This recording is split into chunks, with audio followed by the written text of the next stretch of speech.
Hey guys, tonight we're slipping into the sticky, sloshy shoes of a medieval traveler, someone who's trudging through a muddy village path while the wind whistles through thatched roofs, and the air smells faintly of smoke, manure, and just a touch of existential dread.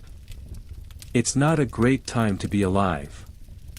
You're surrounded by timber buildings that creak like tired old bones, and there's the occasional pig casually walking through town like he owns the place. He might. But something's off tonight. People are whispering. A merchant passed through earlier with a strange tale. A sickness is spreading in the east. He said it hops from one town to the next, felling even the healthiest in days. And you, curious traveler that you are, just so happen to be arriving at the precise moment history's most infamous disease is about to drop by uninvited. You probably won't survive this. So, before you get comfortable, take a moment to like the video and subscribe, but only if you genuinely enjoy what I do here. And hey, tell me in the comments, where are you listening from, and what time is it where you are? Now, dim the lights, maybe turn on a fan for that soft background hum, and let's ease into tonight's journey together.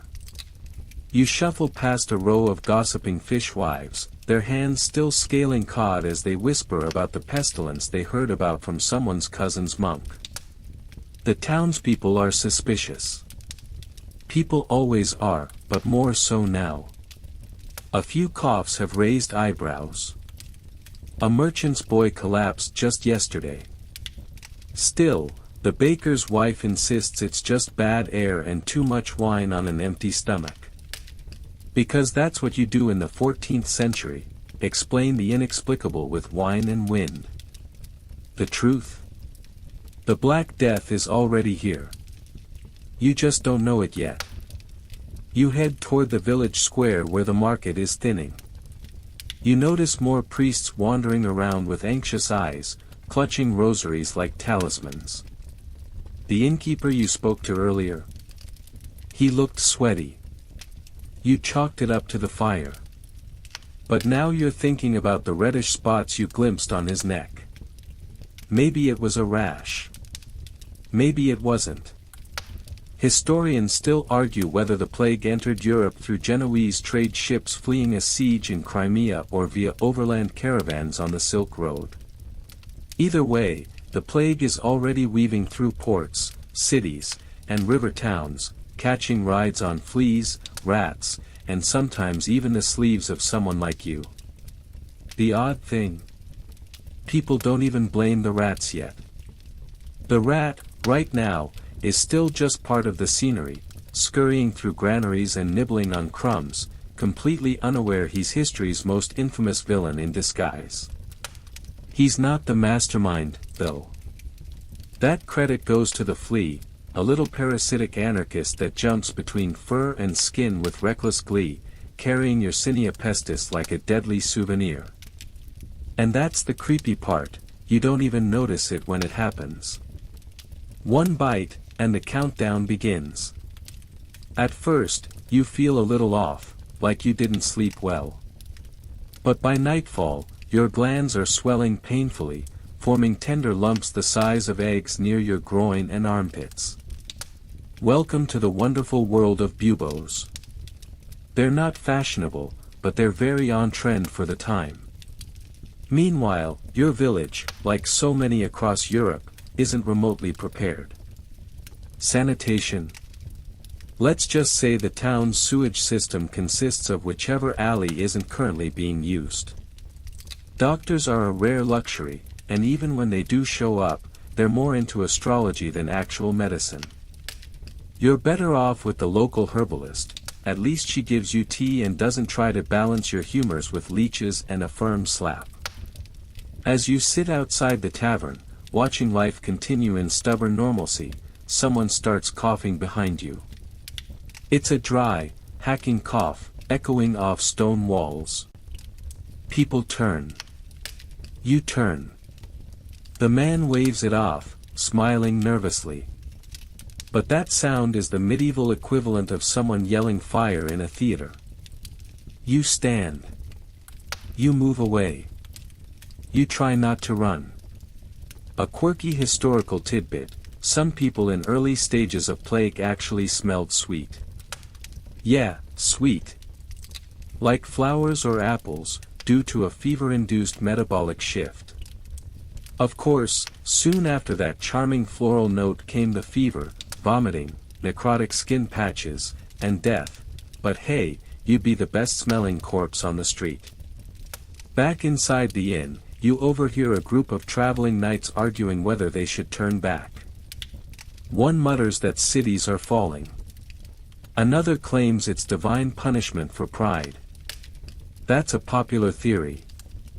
Everything from swearing to wearing pointed shoes gets blamed before the truth dawns that, nope, it's germs. You head upstairs. Your bed is straw-stuffed linen. It smells like damp earth. You lie back, thinking maybe this whole plague thing will pass your village by. After all, people are always dramatic. You chuckle. You'll feel foolish tomorrow for being scared. But outside, under the waxing moon, a new wagon is arriving. A trader from the coast. He looks pale, sweaty.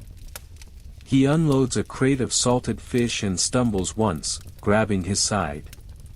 No one notices the flea that leaps from his cloak and disappears between the cobbles. The wheels of history are turning. Quietly. Relentlessly. You wake to the sound of distant church bells tolling. A slow, somber rhythm, more funeral than festival. You're not the only one stirred by it. The inn's other guests shuffle bleary-eyed down the creaking stairs. The innkeeper is missing. His daughter offers stale bread and watery ale, avoiding eye contact. You don't ask questions. Something tells you you'd rather not know the answers this morning. You step outside into a world that's subtly but unmistakably changed. The square, once buzzing, now feels deflated. Stalls sit half-abandoned, apples rotting quietly in baskets, and a soft breeze carries an unpleasant tang, like old meat left out in the sun. There's murmuring, of course. Always murmuring. The word plague is spoken with the kind of caution usually reserved for hexes or unpaid taxes. And the worst part? It's already everywhere. You can't see it, not really. But if you could zoom out, hover high above Europe like a creepy angel with a Google Maps overlay, you'd see dark tendrils of disease stretching from the Black Sea, snaking across the Mediterranean. Sicily. Marseille. Genoa. Venice. Like spilled ink soaking through parchment, it spreads across the continent with alarming efficiency. The real culprit, ironically, never gets a name. That little flea, Xenocilla chiopes, for the entomology fans, isn't trying to kill anyone. It's just hungry. And once it's picked up Yersinia pestis from an infected black rat, it becomes a time bomb with legs. The bacteria clog up the flea's gut, so when it tries to feed, it can't swallow. Instead, it vomits infected blood back into the wound. So essentially, a flea bite becomes an unsolicited blood smoothie delivery. How thoughtful. Historians still argue whether this initial wave of the Black Death was primarily bubonic, pneumonic, or septicemic. Bubonic was the classic kind, with the nasty swellings, high fever, and about a 60% chance of death. Pneumonic was worse, spread by coughing, fast-acting, and often fatal within 48 hours. Septicemic. That was the backstage VIP version, no warning, just sudden death, sometimes before you even developed visible symptoms. Not ideal. As you stroll down a rutted road leading out of town, you start passing people on the move. Families with carts.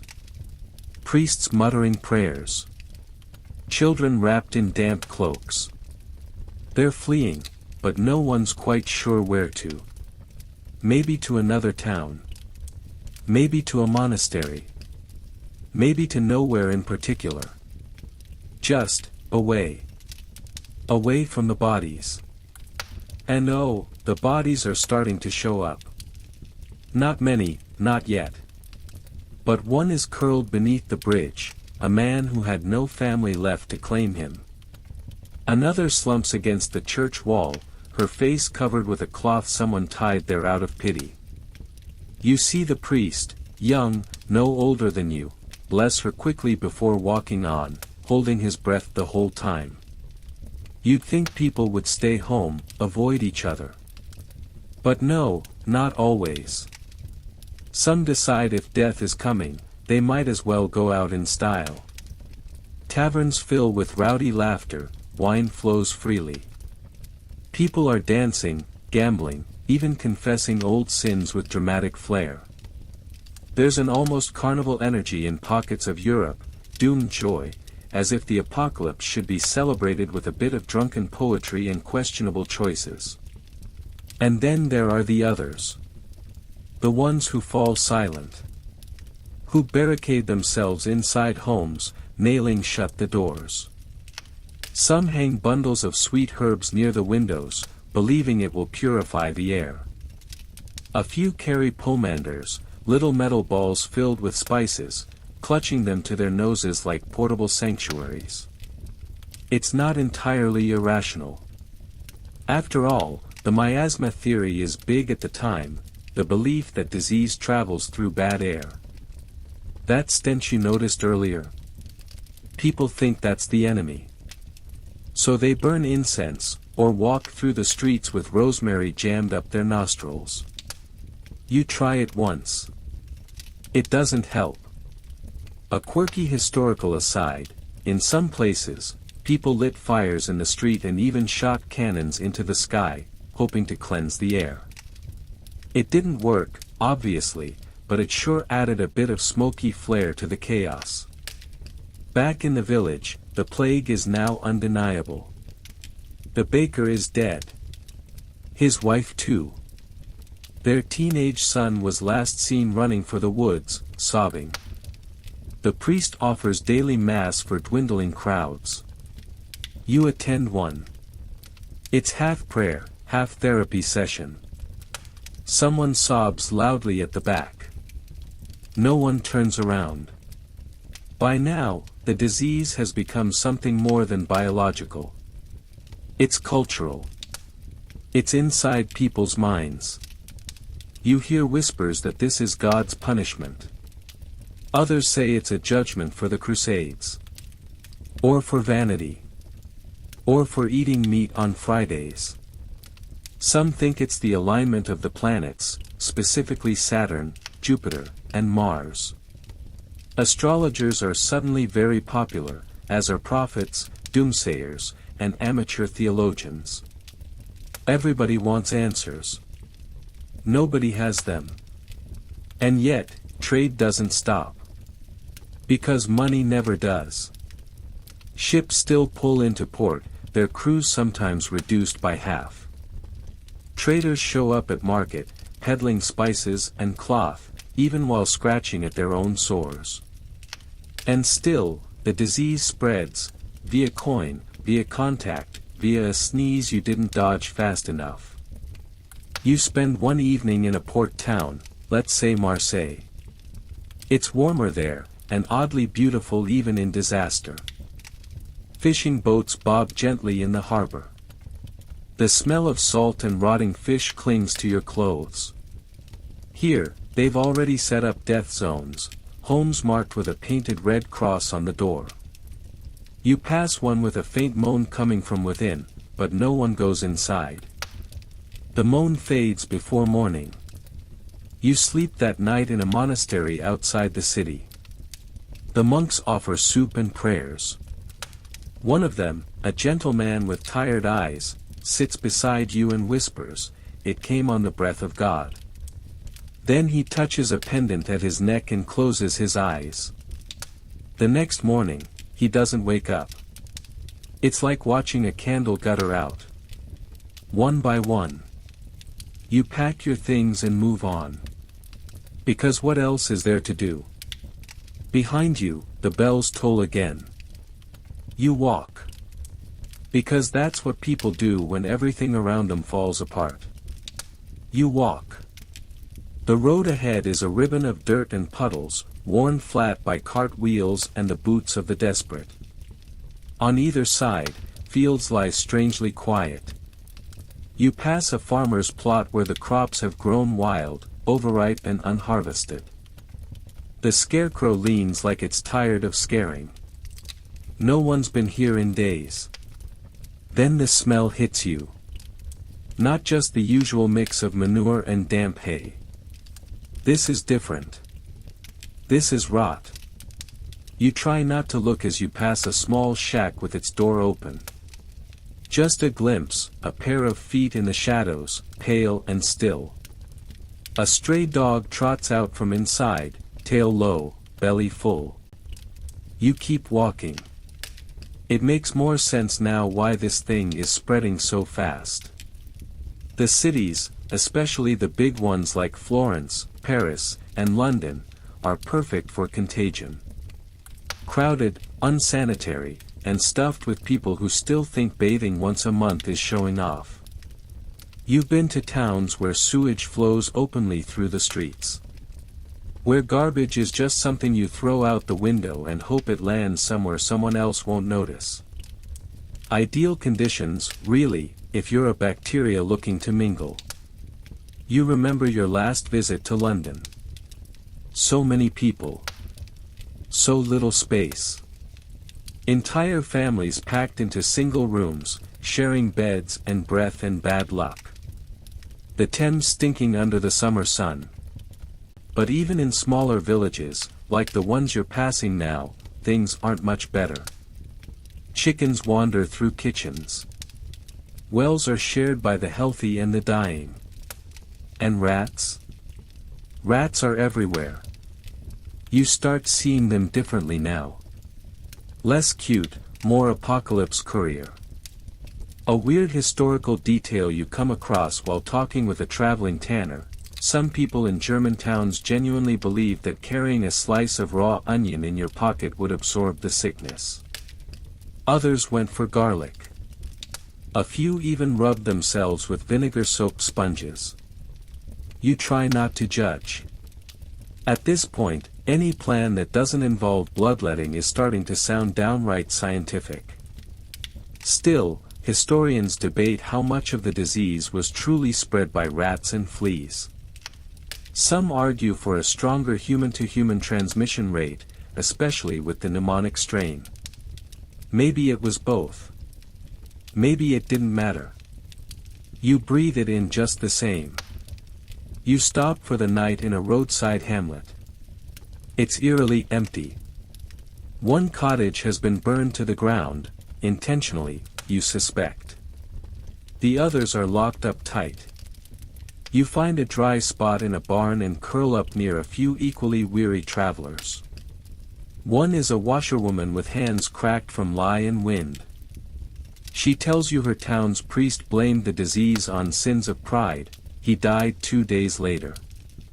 Another is a runaway scribe, sent from a monastery to copy plague accounts and instead opted to copy someone's boots and leave.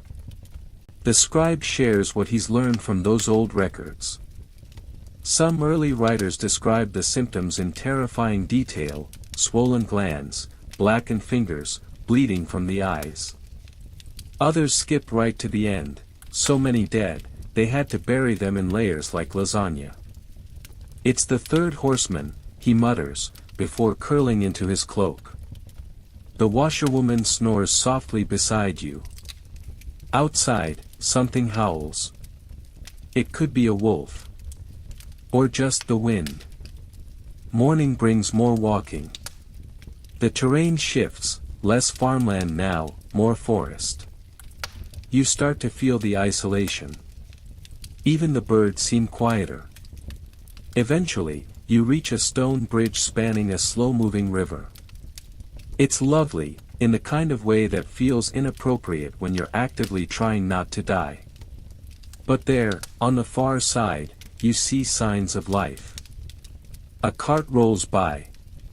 A woman with 2 goats. A barefoot child with a lute that's missing a string. Music, even now. You cross and greet them. The woman warns you, don't go east. They've closed the roads. She doesn't elaborate. She doesn't need to. You travel together for a while, and the child plucks clumsy notes on his broken lute, making up songs about the sneeze that ended France. It's oddly comforting. Until you reach a town where they don't let you in. Armed men at the gates wave you off with spears. Quarantine, one shouts. We don't care if you're clean. Go. They've piled carts against the entrance like barricades. From behind the walls, someone watches through a slit in the wood. You leave, stomach hollow. This scene repeats again and again. Villages sealing themselves off. Some go further, lighting fires around their perimeter. Hanging charms in the trees. One place you approach has tied bells to the gates, so if anyone opens them, the entire town hears. You don't even try that one. A weird side effect of plague paranoia. People start wearing plague tokens, small bits of cloth or metal that supposedly indicate if someone's immune.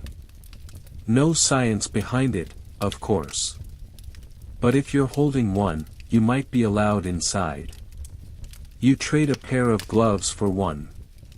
It works, once. The next town doesn't care.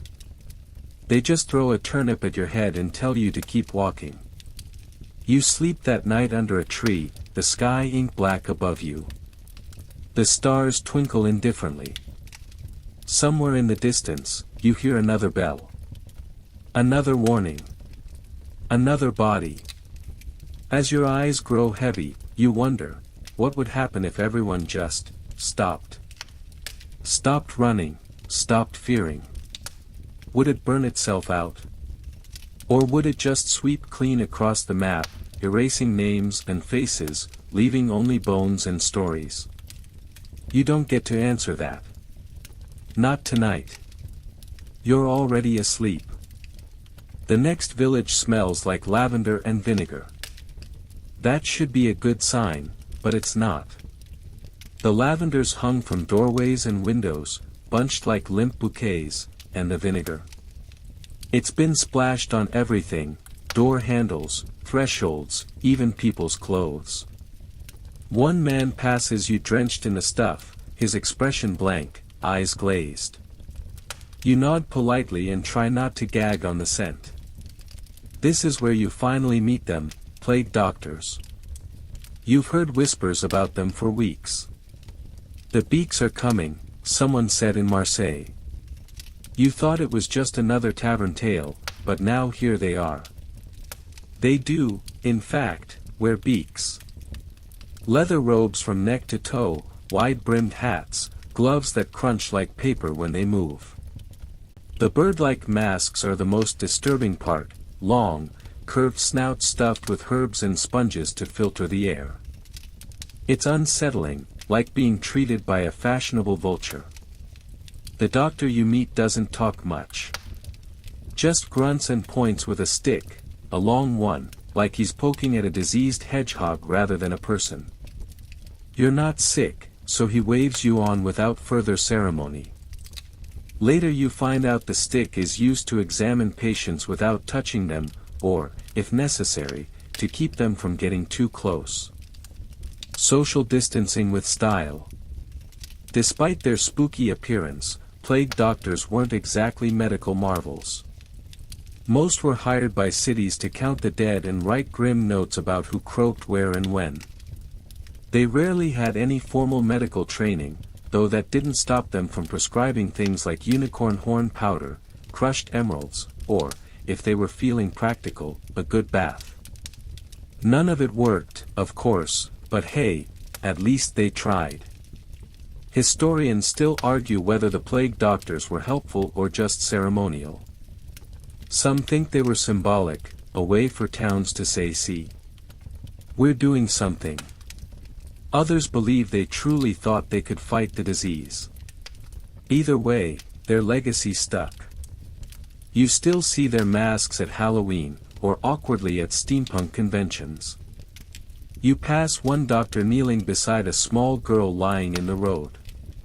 Her face is flushed, lips cracked. He lifts her hand with gloved fingers, checks for breath, then gently places a coin over each eye. No one speaks. A man nearby sobs quietly into his hands. He doesn't approach. Maybe he's the father. Maybe he's just tired. You keep walking. The people in this village have gone all in on protective rituals. You see strings of garlic around necks, ribbons tied to trees, and someone's drawn a chalk circle in front of their home. Inside the circle, a loaf of bread, a bottle of wine, and a sprig of something green. Offerings, maybe. Bribes for the plague not to come knocking. At the edge of town, an old woman calls out to you. "You got herbs?" She asks. You shake your head. She scowls and shuffles off. You later hear that some believe strong-smelling herbs can push away bad air. Rosemary, sage, rue. You make a mental note to pick some up if you ever find a market that isn't on fire. You stay that night in a crumbling chapel. The priest, too ill to preach, simply blesses everyone as they enter, lifting a shaking hand toward each bowed head. Inside, it's quiet except for muffled coughs and whispered prayers. Someone scrawled a passage from Revelations on the wall in charcoal. Something about the pale horse. You don't sleep much. By morning, the village is tense. A few more people died overnight, and the doctor is arguing with the elders about quarantine measures. You slip away before they make a decision. You've seen how these debates end: panic, fires, sometimes knives. It's safer to be forgotten.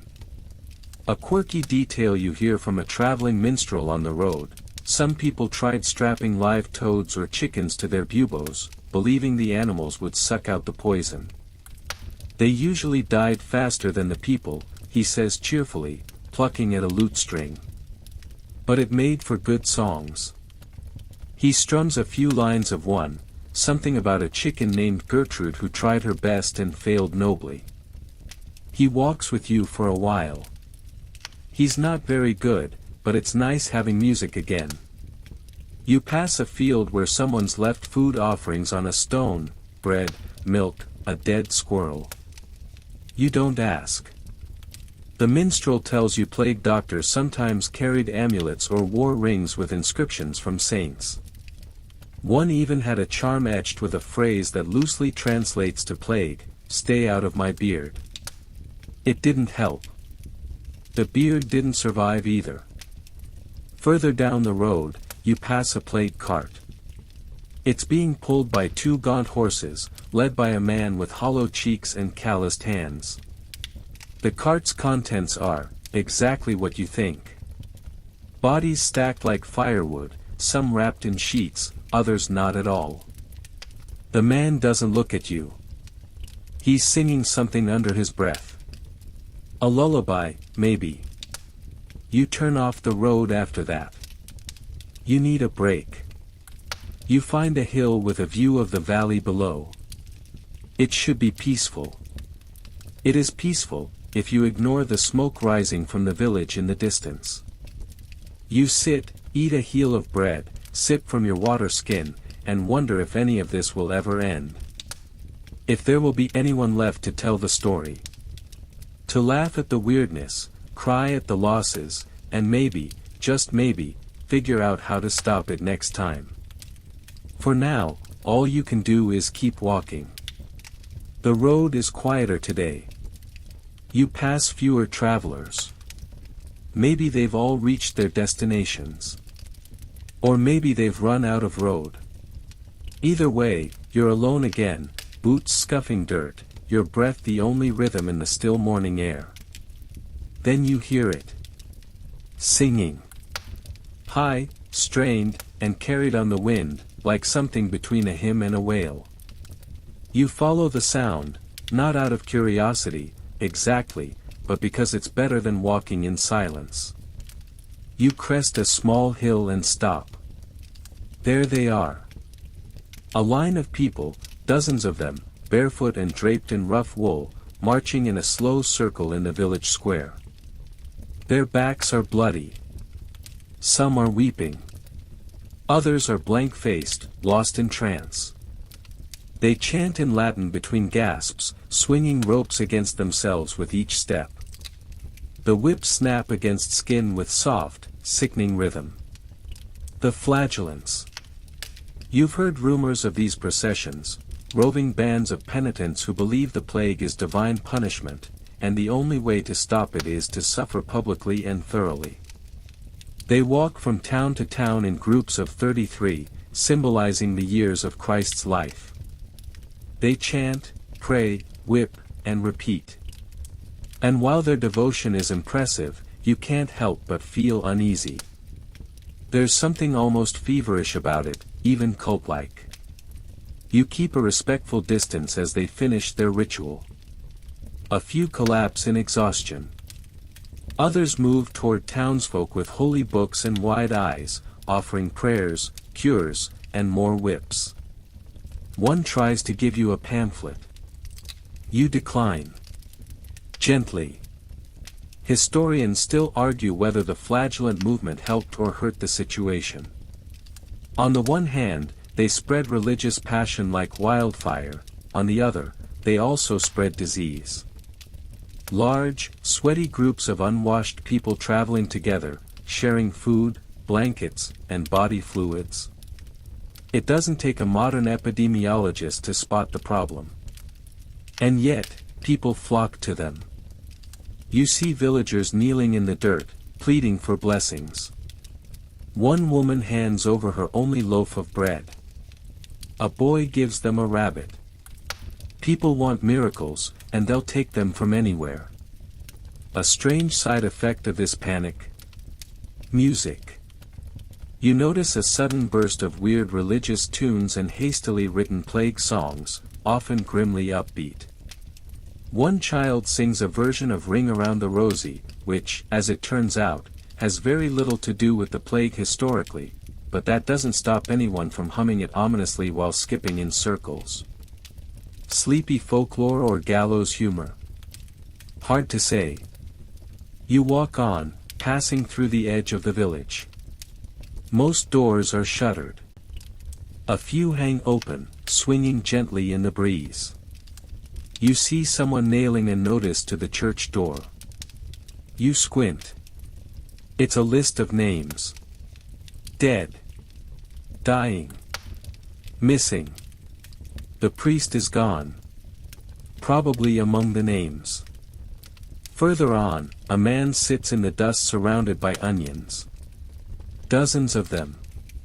He slices one in half, presses it to his chest, muttering that it'll draw out the sickness.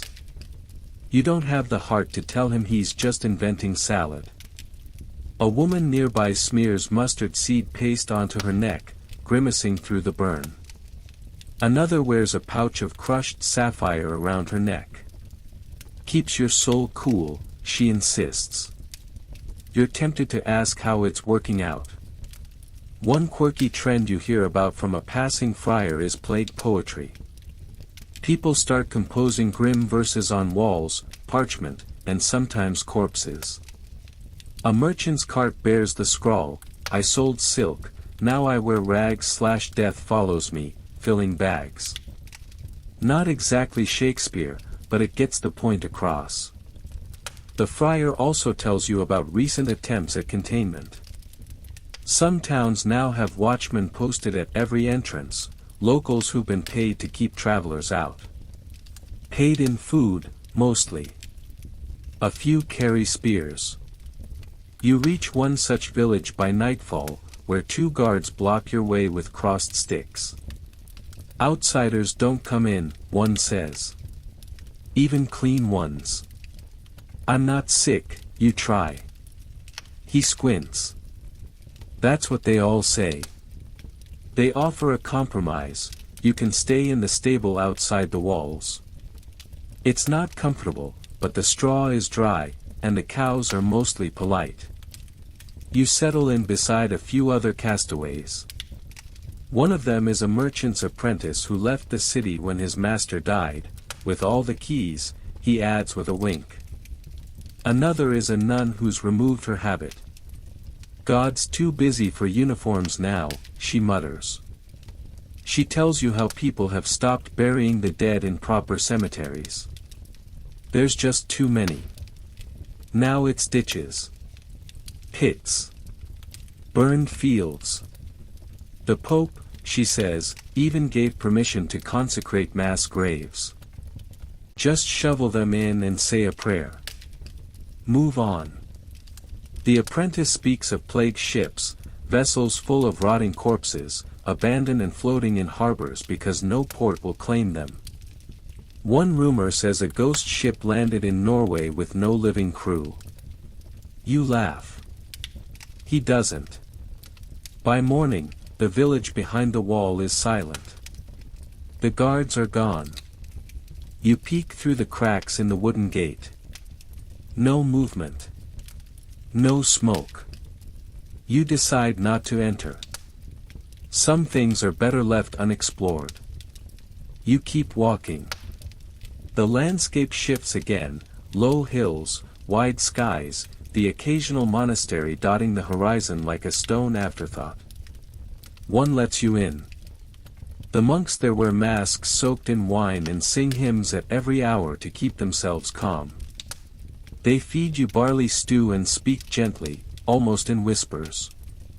One, an old man with shaky hands, shows you a book. My duty is to copy what I can before I die, he says. It's not scripture. It's a list of towns, deaths, cures attempted, prayers said. He flips through pages, smudged ink, hurried handwriting, a crude sketch of a bubo. Maybe someone will read it, he murmurs. You stay 2 nights. It's the first time in weeks you've rested properly. Then, a knock on the gate in the dead of night. A voice cries out. Let me in. My son, he's sick. Please. The monks do not open it. You lie awake, listening to the pleading. It fades with the stars. In the morning, the voice is gone. The fields outside the monastery stretch wide and empty, golden with tall grass that sways like waves under the sky. It would almost be beautiful, if not for the silence. The birds are quiet. No carts rattle past. No one sings, not even off-key. You walk alone again, leaving the stone sanctuary behind you, its bells tolling softly in your memory like a clock that only knows 1 hour, funeral o'clock. The next town is different. You smell it before you see it: smoke, ash, and something sweet and wrong. A haze hangs over the thatched roofs, and when you arrive, the first thing you notice is the pit. It's massive. Dug near the churchyard, it yawns like a wound in the earth, piled with lime and shadow. A man in a mask, leather, not beaked, waves you away. Stay back, he growls. We're not done yet. 2 more men appear, dragging a cart. It creaks under the weight of bodies. Some wrapped in cloth. Others not.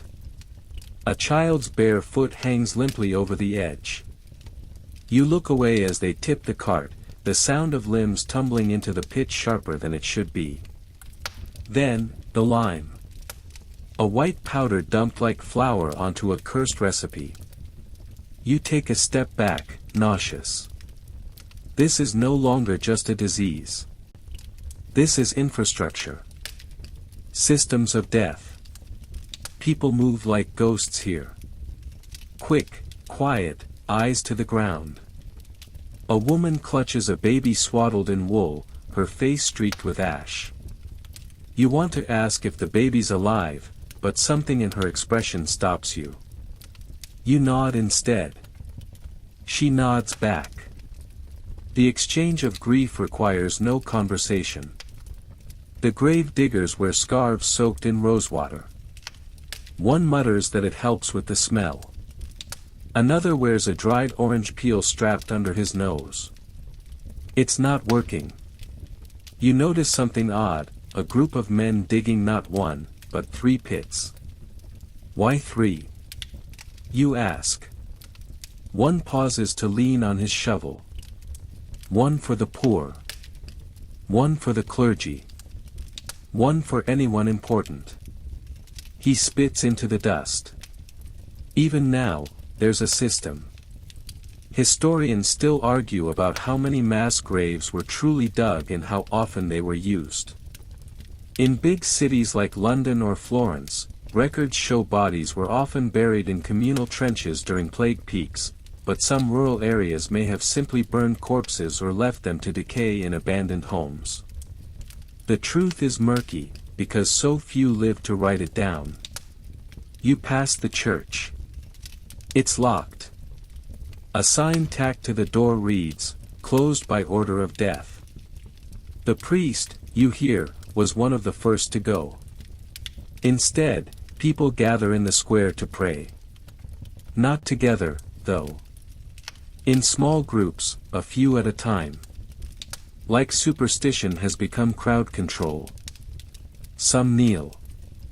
Some just stand with eyes closed. You catch pieces of prayers, to saints, to angels, to ancestors, even to trees. A fringe belief you overhear from a woman with a wooden cross tied to her belt: the plague is caused by invisible demons entering the mouth during sleep. She sleeps upright in a chair now. She hasn't lain down in weeks. She looks exhausted, but very determined. You offer to share your bread with a boy sitting near the graveyard fence. He's alone. "My whole family's in there," he says, pointing to the pit. Even the dog. You sit with him anyway. He doesn't eat much, but he takes the crust.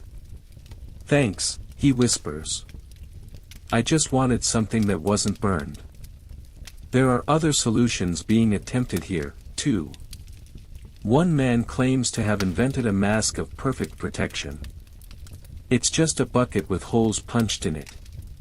You try it on for fun. It smells like pickles. You politely hand it back. The local barber is still in business, somehow. He offers bloodletting at a discount. You don't ask what the regular rate is.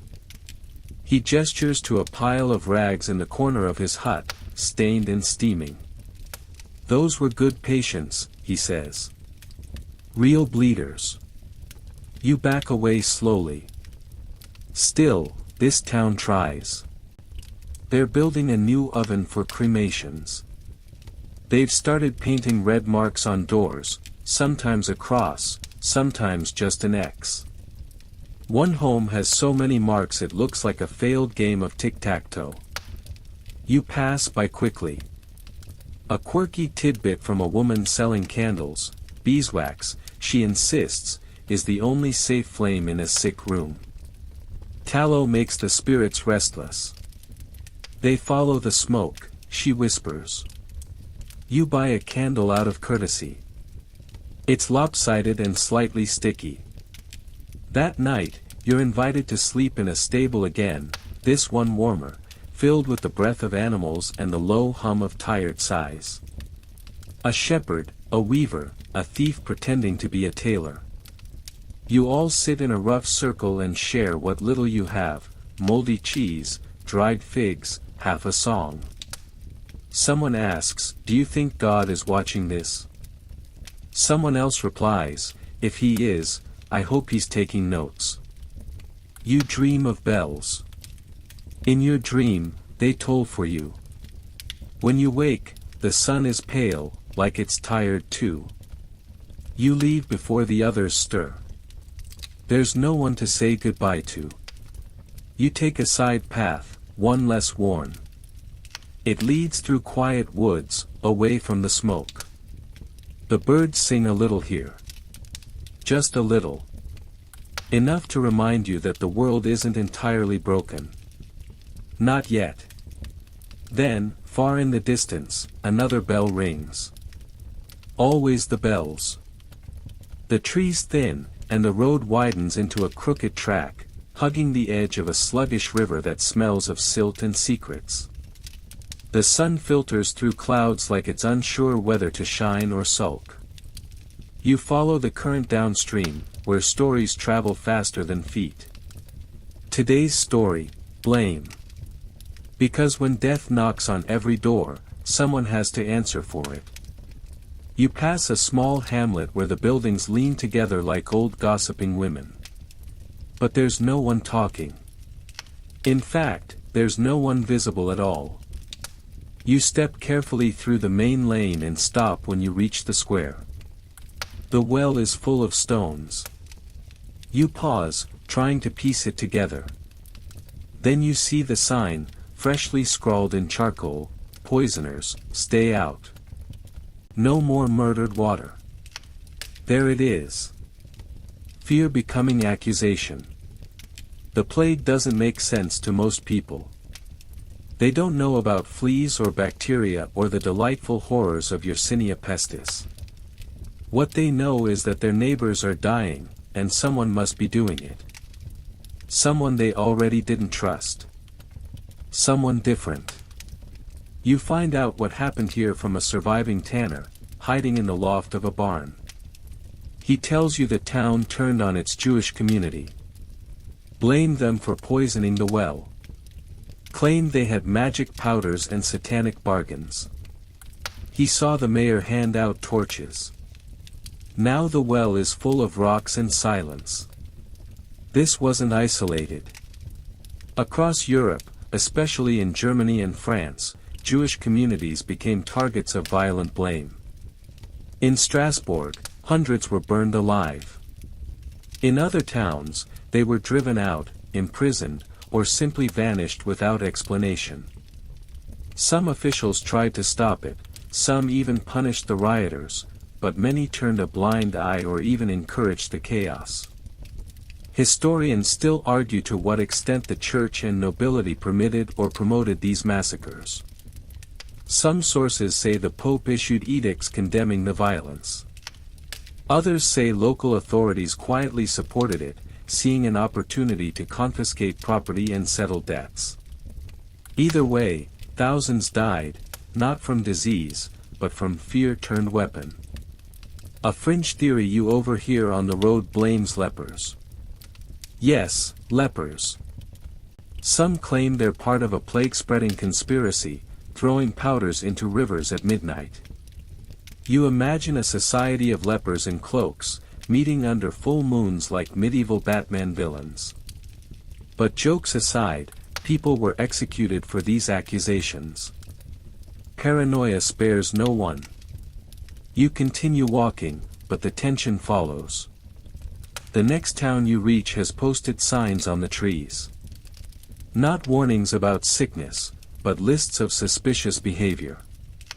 Anyone seen lighting candles at odd hours?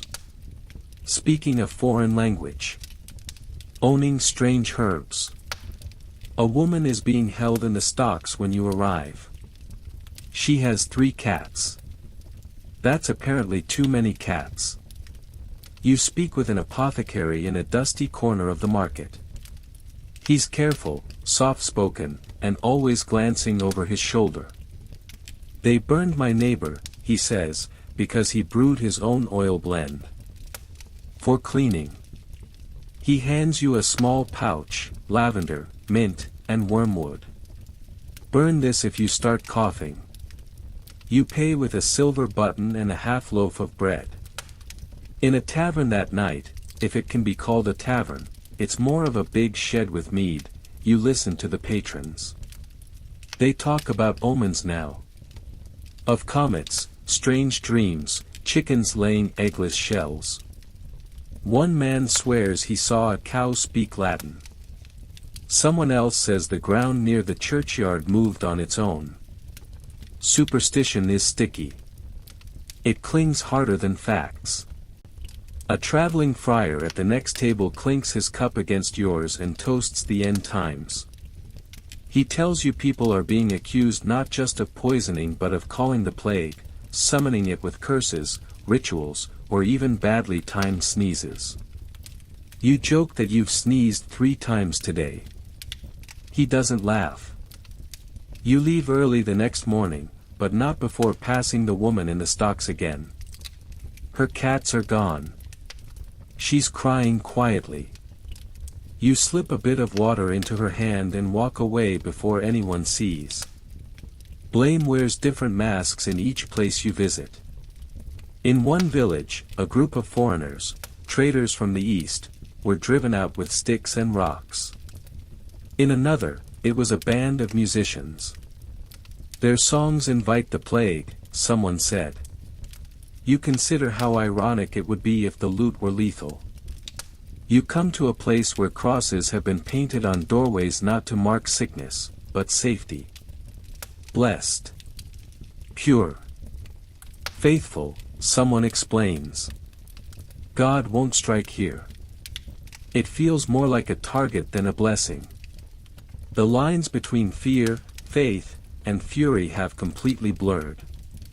You meet a man selling plague blessings for a coin. He'll whisper something into your ear, spit into a cloth, and slap it onto your chest. You decline. He tells you you're marked now. You don't sleep great that night. Still, there's kindness, even here.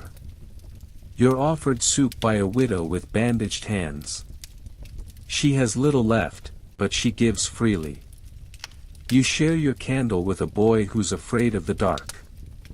A farmer lets you sleep in his hayloft and leaves bread by your side when he goes out early. These moments are small, but real. Like the sun breaking through a cloudy afternoon for just a minute. You hold on to them. But when the sun sets, the fear returns. The stars are sharp above you. The wind hums through the trees like a warning. You build a small fire and sit beside it, listening to the night. Somewhere in the distance, an owl hoots. Somewhere closer, someone screams. And somewhere, always, a bell rings. By now, you recognize the signs before you even enter the next town. The gates are unmanned. A crow sits on the wooden crossbeam, watching you with indifferent eyes. The ground near the entrance is littered with dropped things, a clay bowl, a torn shawl, a half-crushed apple with flies circling lazily overhead. You step over them carefully. Quietly. No dogs bark. No children shout. A cart sits in the middle of the road, its wheel cracked, sacks of flour scattered like snow. One building's door is open, gently banging against its frame in the breeze. You don't call out.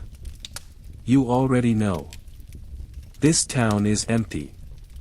Not destroyed, not looted. Just, abandoned. As if its population simply vanished. You walk slowly, listening for signs of life. A rustle. A footstep. A cough. Anything. But there's only the soft creak of old wood and the distant drip of water. It's the stillness that unnerves you most, like the world is holding its breath. Then, a door moves. You freeze. But it's not a person, just a breeze. A shutter clapping shut. You exhale and keep moving. You reach the center of town, where the well sits dry. Around it, shoes. Dozens of them. Men's boots. Children's sandals. Women's slippers with little embroidered roses. All arranged neatly, side by side, as if their owners simply stepped out of them and walked barefoot into the earth. You've heard rumors of entire towns disappearing like this. Not destroyed by plague, but emptied by it. Survivors fled. Or locked themselves inside and never came out. Or died, and no one came to bury them. Either way, the result is the same: silence. Stillness. Shoes.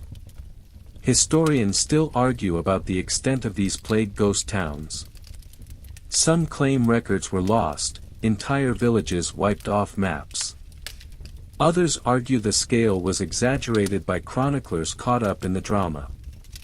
What's undeniable is that even centuries later, traces of these places remain. Half-crumbled walls, uneven rows of gravestones, and stories passed down by shepherds who say the wind carries names through the tall grass. You spend the night in one of the empty cottages. It feels wrong, but there's no one to object. The hearth is cold, the bed hard, but the roof holds. On the table, a comb still sits beside a mirror. Someone once cared how they looked. Now, all that's left is dust and the faint scent of rosemary. You don't light a fire. You don't eat. You lie awake listening to the sound of the world forgetting. Morning brings mist. It curls around the houses and licks at the empty roads. You leave quietly, passing a church where the bell rope has snapped and hangs like a limp thread. You resist the urge to ring it. It doesn't need help announcing the end. You take a side road, just a deer path, really, cutting through low hills and patches of gnarled trees. The change in landscape is a relief. It feels wilder, less human. Like maybe the plague doesn't bother coming out here. Or maybe you're just grasping at hope. And then, a sound. Voices. You crouch, instinct taking over, and peer through the trees. Below, in a clearing, a group of people huddle around a fire. Not many, 6, maybe 7. A wagon nearby. A makeshift camp. They don't wear noble robes or religious garb. Their clothes are mismatched, worn, patched at the elbows and knees. Travelers like you. You approach carefully. When they see you, one of them rises. A woman, eyes sharp, holding a walking stick like she's had to use it for more than just walking. Where from? She asks. You name the last village. She nods, then gestures to a log near the fire. Sit, if you're clean. You are. They offer you soup, turnip, mostly. You eat gratefully, listening as they talk. One used to be a cook. Another was a thief who stopped stealing because there's nothing left worth taking. A third is a woman who used to run a school for girls. I still teach, she says, but now it's survival, not Latin. The youngest, a boy no older than 10, watches you quietly. He doesn't speak. You learn later he hasn't spoken in weeks. They tell you stories of other ghost towns. Places so full of dead that the air itself turns sour. Entire villages burned to the ground, not by the plague, but by the living, trying to stop it from spreading. Better ash than infection, one man mutters, staring into the fire. A quirky belief comes up in the conversation: some claim the dead can walk again during plague time. Not like zombies, but as shadows, returning to their homes. They're called plague echoes. Seen only at dusk. People leave offerings for them: bread, wine, a lock of hair. One man swears he saw his wife's silhouette at the window weeks after she died. You don't ask if he went inside. That night, someone starts singing. A lullaby, soft and warbled, the kind your grandmother might have hummed while shelling peas. It wraps around the camp like smoke. You sleep better than you have in days. The next morning, they're gone. You wake to find the fire still warm, but no people. Just a stone left beside your pack. A small carving, nothing elaborate. Just a spiral, etched carefully into the rock. A symbol. A farewell. You take it with you. You cross a river on a fallen log, boots slipping on moss. On the far side, the land is different. The trees are taller, the grass thicker. A small sign, barely legible, leans against a tree, last to leave, don't forget the bell. You don't know who wrote it, or when. But it makes you stop and look back. The trees sway. The river flows. You keep walking. The path narrows again, as if the land itself is tired of company. Trees close in, casting long shadows across your route, their trunks mottled with moss and thyme. You don't mind the quiet. After the ghost town, the whispers of leaves feel like a lullaby, one not sung by the sick or grieving, but by the earth itself, trying to lull you into some sense of normalcy. Of course, that doesn't last. As you come down from the hills, the road reopens into farmland. Or what used to be farmland. The fields are overgrown. The rows are uneven, weeds tangled with withered stalks of grain. You pass an abandoned plow mid-furrow, its wooden handles grayed by rain. A crow sits on the yoke, preening. And then, in the distance, you hear something you haven't heard in days. Voices. Angry ones. You crouch behind a low stone wall and peek out across a pasture. A crowd is gathered, farmers, mostly, and townsfolk. They're not sick. They're not afraid. They're furious. You edge closer, sticking to the hedges. At the center of the gathering stands a man with a scroll, something official. His cloak is fine, his boots far too clean. A noble steward, or maybe a tax collector. He reads aloud, voice strained, explaining a decree, higher rents, more grain owed to the manor, penalties for land left untended. You feel the mood shift like a cold wind. Because here's the thing, while the plague kills, the system survives. And the system wants its due. There aren't enough people to harvest the crops. Entire families are gone. But instead of easing burdens, the lords tighten them. Someone has to pay for the losses. Rebuild the manors. Fund the wars. And the people left alive? They're suddenly worth more than they were before, but still treated like they're worth nothing. Historians still debate how widespread this post-plague squeeze really was, but across England, France, and parts of the Holy Roman Empire, there's evidence of growing resentment. When so many die, labor becomes scarce. Wages should rise. Instead, laws are passed to freeze them. To keep peasants in their place. You watch the steward finish his speech. He rolls the scroll. Smiles faintly. Then someone throws a turnip. Not heroic, but extremely satisfying. The crowd erupts. No swords, no flames, just a rush of anger. They shout, push. A woman brandishes a hoe like it's a halberd. The steward stumbles backward. His guards, just two of them, look nervously at the sea of pitchforks and calloused hands. You stay hidden. You're not from here, and this isn't your fight. But you understand it. Eventually the crowd disperses. No one's killed. But the steward leaves limping, and the decree remains unread, trampled in the mud. Later that day, you speak with one of the farmers, an older man, leathery-faced, arms like tree roots. They think we'll stay quiet, he says, chewing on a blade of grass. But you can only dig so many graves before you start asking why you're the one doing the digging. You nod. He spits. Something's gonna snap. And it does. Not here. But elsewhere, in places you've only heard of. Jacquerie in France. Ciampi in Florence. The Peasants' Revolt in England.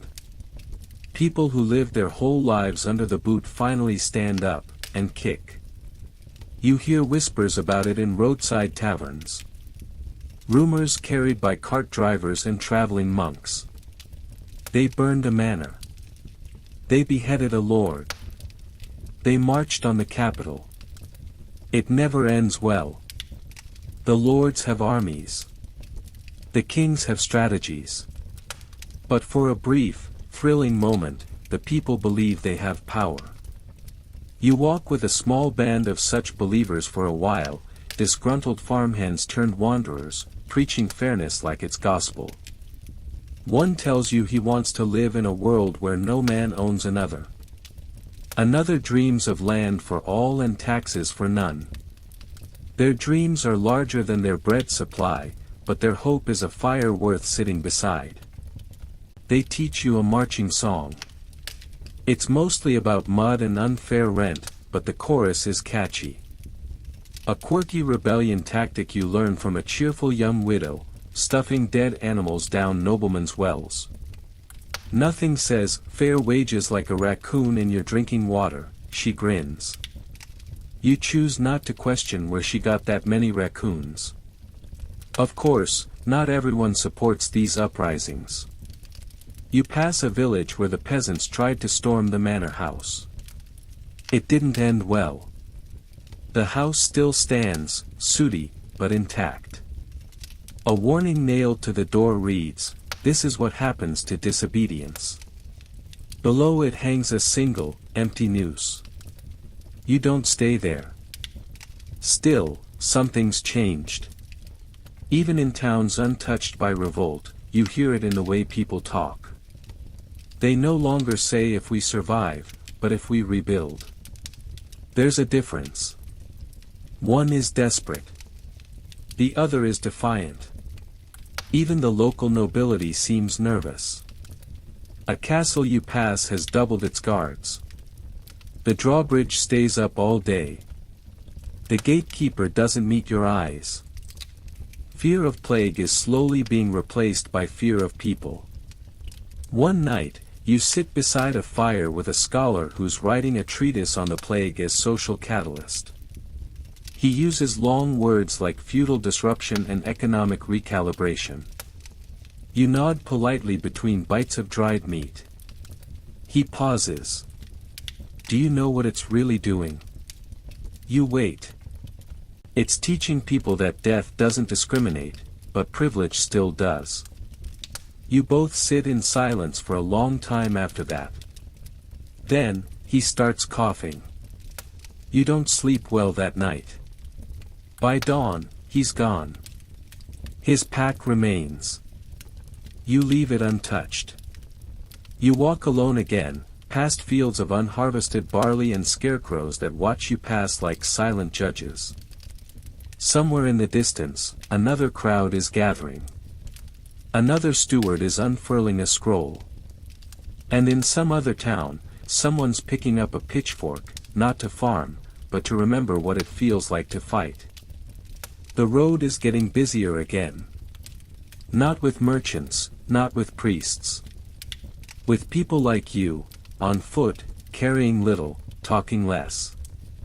Survivors. Not of one village or one family, but of a way of life that's slowly splintering into something no one quite recognizes anymore. You see it in their faces. That haunted, pinched expression of someone who knows the world ended already, and no one told the sky. You fall in with a small group, 3 men and 2 women. They don't ask where you're from. That question's become rude. Now it's just, are you sick? And do you have food? If the answer to both is no, you're family, for now. They tell you they're heading toward a fortified town rumored to still be open to travelers. Ripe with work, one says. Or at least safety, another adds. The third just mutters something about chickens. You decide not to follow up. But you do go with them. Because the road is lonelier now. And because somewhere deep inside, you still believe in rumors. You pass through lands scarred by unrest, burned farms, shattered mills, gallows that look recently used. No one talks about the uprisings anymore. Not because they're over, but because they've settled into the background like the plague itself. Ever present. Just part of the scenery.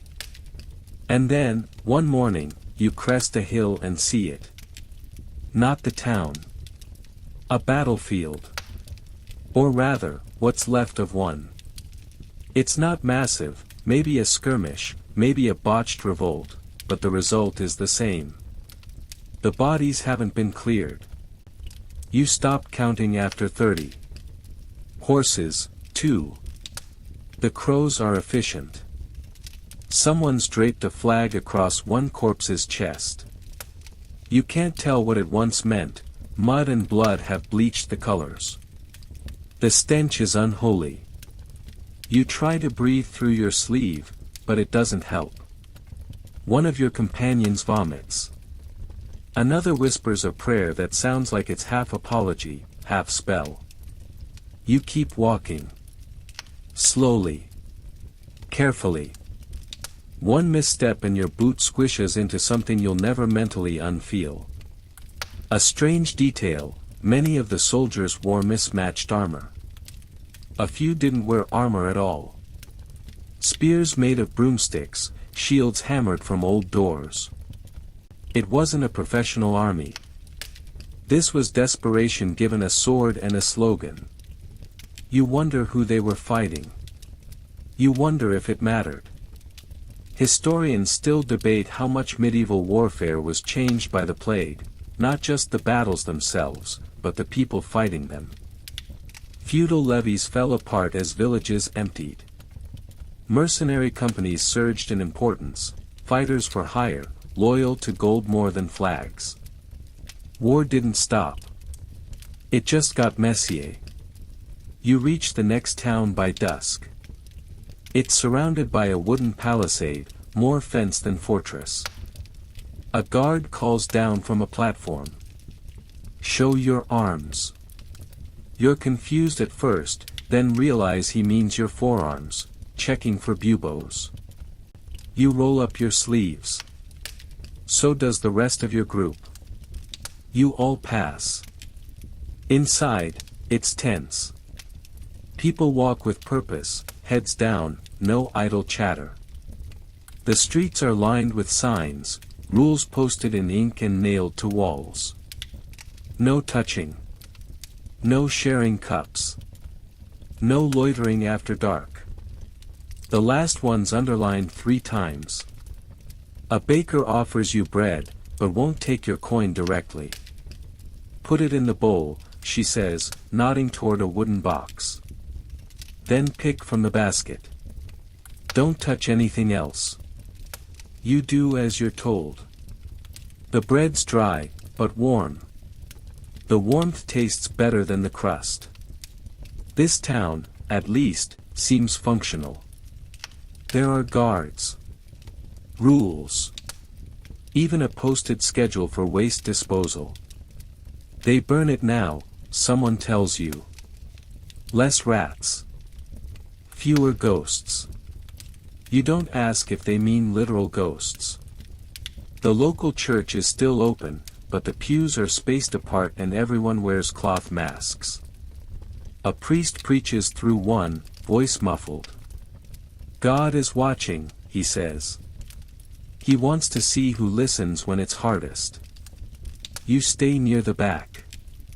That night, you're assigned a bed in a converted barn. It's not bad, there's straw, a fire, and only one person coughing. You drift off to the soft creak of beams and the occasional prayer whispered by someone in a language you don't know. In the morning, you help with chores. That's the rule, no labor, no food. You carry water from the well, careful not to linger. You peel potatoes. You mend a fence post with borrowed twine. One of the guards, young, twitchy, tells you there were bandits nearby last week. Tried to sneak in, said they were fleeing plague. Maybe they were. Still stabbed 2 people. Took some chickens. So. He doesn't finish the sentence, but the way he rests his hand on his sword makes the rest clear. You learn that a few towns like this exist now, self-governing, well-defended, paranoid but fair. They're the exception, not the rule. One man claims he walked 100 miles through chaos to get here. Another says he traded his shoes for entry. You glance at his sandals. Wood and string. Probably true. A quirky method of plague detection used here. Smoke rings. Seriously. A local healer walks around with a brazier of herbs. If the smoke rises straight, you're clean.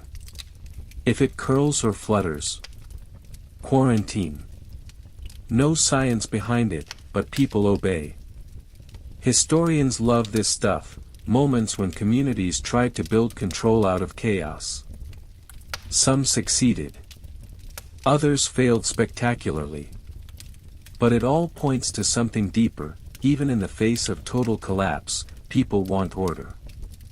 Even if they have to make it up. You leave the town after 3 days. Not because you have to, but because staying too long in one place now feels dangerous. Like if you settle, the world will remember where to find you. So you pack up, nod to the baker, avoid the guard who still thinks your name is Traveler, and slip out before the gates close for the evening. Your group has shrunk. 2 stayed. 1 vanished. It's just you and one other now, a woman with a scar above her eyebrow and a sarcastic laugh. You walk side by side, not speaking much. She hums a little when she walks. It's out of tune, but it's company. You crest another hill. In the distance, smoke. Too much to be a hearth. Too dark to be just cooking fires. She stops humming. You both keep walking. You smell the battlefield before you see it. Smoke rolls low across the valley, mixing with the sharp tang of blood and mud, an oddly metallic scent, like pennies melted into the earth. It clings to your throat, coats your tongue. You and your companion descend the ridge slowly, watching shadows move in the haze, tall and hulking, glinting now and then with the shimmer of steel. This isn't just an aftermath. This is mid-chaos. You're at a war camp. And war during plague. Oh, it doesn't stop. It adapts. Armies shrink, sure. Supply chains collapse. But kings still want borders. Lords still want glory. And knights? Knights still want something to do with all that armor they've spent a lifetime polishing. The camp bristles with tents like a drunken patchwork quilt, stitched together with canvas and desperation. Men in chainmail stumble by, their faces smeared with dirt and dried sweat. Horses snort at nothing, wide-eyed and wild. You step carefully around a pair of broken spears jutting from the mud like crooked signposts pointing nowhere. You don't belong here, obviously. But you blend in quickly. Just another filthy face in a world gone brown. Your companion mutters, maybe we find work. You raise an eyebrow. I've held a pitchfork, she shrugs. Close enough. You wander through the camp.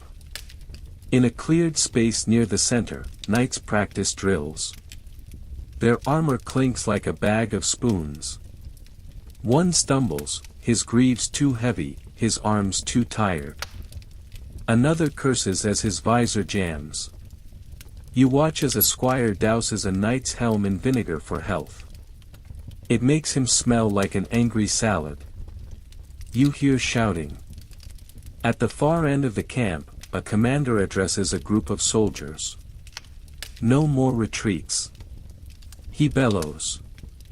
The enemy's as sick as we are, fight harder.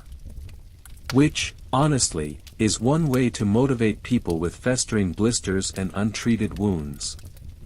One soldier notices you watching. You looking to enlist? He sneers. Depends, you reply, do you pay in food or regrets? He laughs. Both. Later, near a cook fire, a tired archer tells you the truth. They're hiring anyone now, he says, blowing on a bowl of stew that smells like shoe. Half our men have coughs. A third already died. The others keep stabbing each other over moldy bread. Historians still argue how deeply the plague affected military campaigns. Some believe it shortened wars, others say it simply made them crueler. The 100 Years' War, still dragging on like a guest who won't leave, was repeatedly interrupted by plague waves. But the fighting never really stopped. It just got messier. You find a group of archers resting in a trench. English, judging by their accents and complaints. One showing off his longbow, a 6-foot beast carved from you. He lets you hold it. It's heavy. You try to draw the string. You fail. Spectacularly. He grins. Takes years, he says, and half your spine. You ask how many battles he's seen. He shrugs. A few. Not many now. We kill before they get close. Arrows don't care if you've got a horse or a title. The longbow changed everything. Before, knights in full armor were the tanks of the medieval battlefield, invincible unless you had a lance, a poleaxe, or very persuasive shouting. But longbows? They sliced through that myth like butter through chainmail. At Crécy, at Poitiers, and again at Agincourt, English longbowmen shredded waves of French cavalry. Thousands of years of chivalry undone by a stick and a string. A quirky detail, archers in England were so valuable, laws required them to practice every Sunday. By royal decree, you were expected to skip bowling and pick up your bow. The king didn't care if you were tired. God and war waited for no one. In a corner of the camp, you find the camp followers, those not technically soldiers but vital to the operation. Cooks, laundresses, smiths, and the occasional shady merchant selling blessed charms to ward off arrows and infection alike. You see a woman wrapping wounds with boiled linen while humming an off-key lullaby. You leave her a few spare herbs from your pouch. She nods, not quite smiling. And then the horns sound. A warning. You hear it first from the ridgeline. Then shouting. Then the rush of movement. Men scramble into position, some half-armored, others dragging shields like reluctant sleds. Someone yells for water. Someone else is vomiting in a helmet. You and your companion duck behind a supply cart.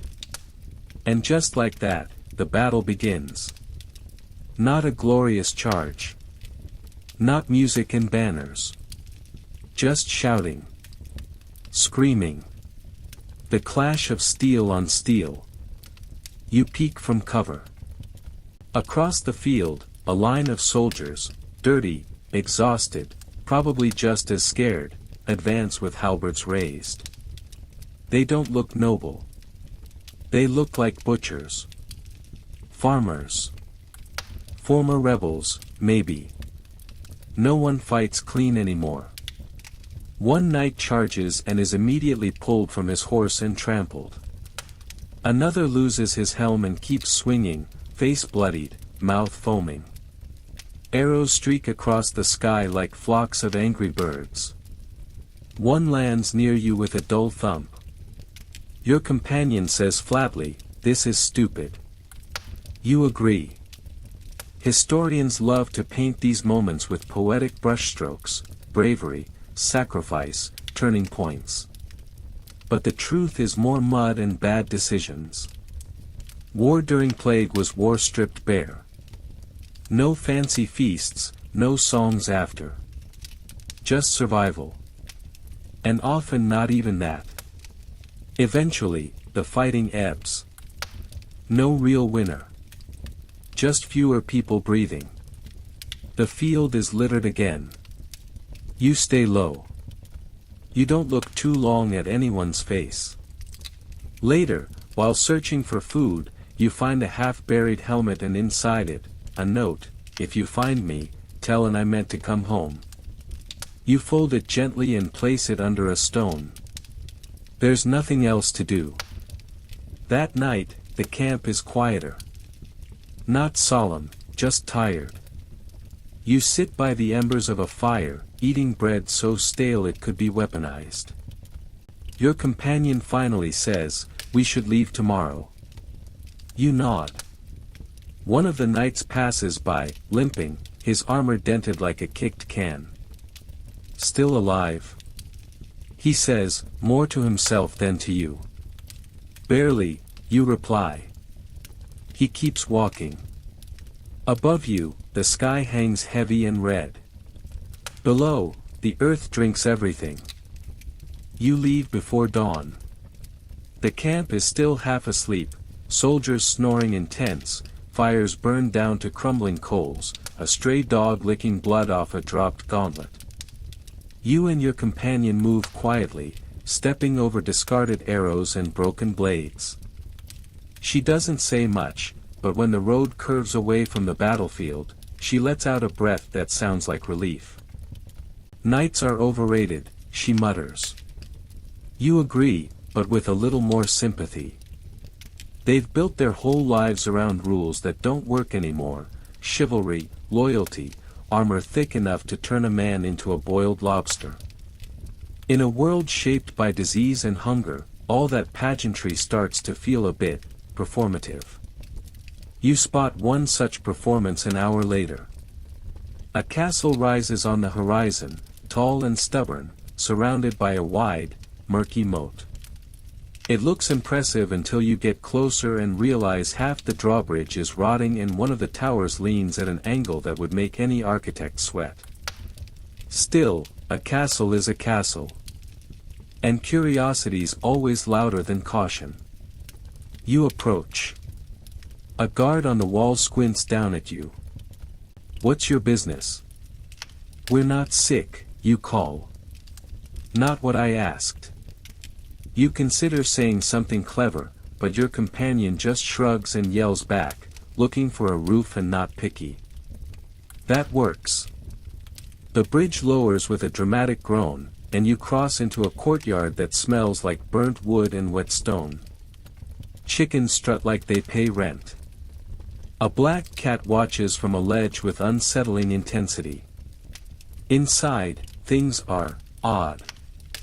The lord of the manor is technically still alive, but you only glimpse him once, thin, pale, wrapped in furs despite the mild weather. His steward does all the talking, and he's the sort of man who clearly thinks his robes make him taller. He assigns you a spot in the barracks, just an old granary with straw piles and a roof that leaks slightly less than the sky. Still, it's better than a battlefield. You explore the grounds. In the great hall, faded tapestries hang like tired flags, their scenes of hunting and feasting now dusty reminders of better years. Servants move quietly, always watching, never smiling. The kitchen smells of boiled cabbage and faint desperation. And yet, this place is functioning. Somehow. They grow their own food. They've shut the gates to strangers, mostly. The blacksmith still works, though he's taken to melting down armor for farming tools. "Can't eat a breastplate," he says with a shrug. You help him one afternoon. As you hammer a warped iron hook into something vaguely rake-shaped, he tells you how the plague changed everything. "Used to be the Lord gave orders, and we said, 'Yes, M Lord.' Now, we talk first. Negotiate. He needs us. We know it. It's the same everywhere. The social order didn't collapse, it sagged. Historians still argue whether the castle system, the feudal hierarchy of lords, vassals, and peasants, was permanently weakened by the Black Death. Some say yes. Others believe it simply mutated, like a virus, into something new but just as rigid. You see the shift even here. The steward walks with a limp. The cook calls him Mouseface when he's not in earshot. The stable boy refuses to clean the Lord's chamber pot and gets away with it. That wouldn't have happened 5 years ago. The biggest surprise? There's a small school here. A monk teaches reading and basic Latin to a few local children, plus some of the servants' kids. Most days, I just read aloud, he tells you. It keeps them quiet. And maybe one of them grows up knowing what a sentence is. You sit in on a lesson. He reads from Boethius, but the children only perk up when he switches to a fable about a fox who fakes his own death to get out of taxes. It's oddly relatable. A quirky bit of castle life, the latrines, they call them garderobes, hang over the outer walls so waste drops straight down into the moat. Don't stand too close on windy days, someone warns you. You never forget that advice. Your companion, who finally introduces herself as Ellen, spends most days helping the healer. They make poultices from dried nettles and old wine, wrap swollen limbs, and sometimes just hold people's hands. We don't save many, she tells you. But they sleep easier if you pretend to try. One night, over stale meat and better company, she tells you she used to be a baker's wife. Then he coughed. Then he died. Then I packed my boots and left. You nod. You don't share your story. You don't have to. Everyone's living the same story now, just in different chapters. After a week, you start to feel the itch. The castle is safe. But static. And something in you doesn't trust safety anymore. It feels like a trick, something the plague lets you taste just before it coughs in your direction. So you prepare to leave. The steward is displeased. We gave you shelter, he says, and now you abandon it. Ellen crosses her arms. You gave us chores and cabbage. You'll live. He sputters. You both walk away. As you pass through the gates, the black cat follows you for several steps, then stops at the moat and sits, tail twitching. You and Ellen don't speak for a while, just walk. The trees are budding again. Somewhere nearby, someone is chopping wood. You feel the wind shift. It smells like rain. And freedom. And maybe, just maybe, bread. By late morning, the road starts to sing. Not with voices, but with twangs and snaps, the sound of tension and release. Arrows. Lots of them. You crouch behind a hedge. Ellen flattens beside you, squinting. That's not war, she mutters. That's target practice. And she's right. You've stumbled upon an archery field, roughly marked with wooden stakes and bundles of straw tied up like scarecrows having a very bad day. A group of men and boys are lined up with longbows taller than some of their torsos, loosing arrows with practiced grace, or unpracticed enthusiasm. One arrow veers wildly and disappears into the bushes with a hiss. You duck. A voice behind you says, "Watch yourself. These idiots think they're at Agincourt." You turn to see a man in a frayed green surcoat, arms crossed, a bow slung over his shoulder. His left eye is clouded, but the other one sees too much. "Name's Rafe," he says. "And you're standing where the village idiot just aimed." You step out carefully. Ellen, never much for introductions, just nods. Rafe explains that this isn't a size of arms, a legally mandated archery practice, courtesy of the king's endless interest in war. In England especially, after the plague cut manpower in half, the longbow became not just a weapon, but the weapon. And with good reason. The English longbow was a miracle of lethal physics, 6 feet of you, a draw weight that could snap your spine, and an arrow that punched through armor like it owed it money. Rafe shows you a few arrows. They look basic, but up close you notice the barbed tips, the precise feather fletching, and the slight warp in one shaft. Deliberate, he says. That one will wobble in flight and rip worse. Charming. Historians still debate how much the longbow really changed warfare. Some argue it was tactics that made the difference, terrain, weather, discipline. Others claim the weapon itself tilted the scales. What no one argues is that it put knights on notice. You help gather arrows from the field, most of which are embedded in targets, some in innocent tufts of grass, and one, regrettably, in a sheep. The sheep appears unconcerned. You name him Sir William. Later, at the village alehouse, which is really just a big hut with aspirations, Rafe tells you stories from the front. Agincourt was a mud pit, he says. You ever watch a horse panic in the muck? It's like watching pride drown. He chuckles, then winces. I took a pike in the ribs. Got out before the plague hit camp. Lucky, I guess. Ellen raises an eyebrow. You call that lucky? Rafe shrugs. Better a scar than a shovel.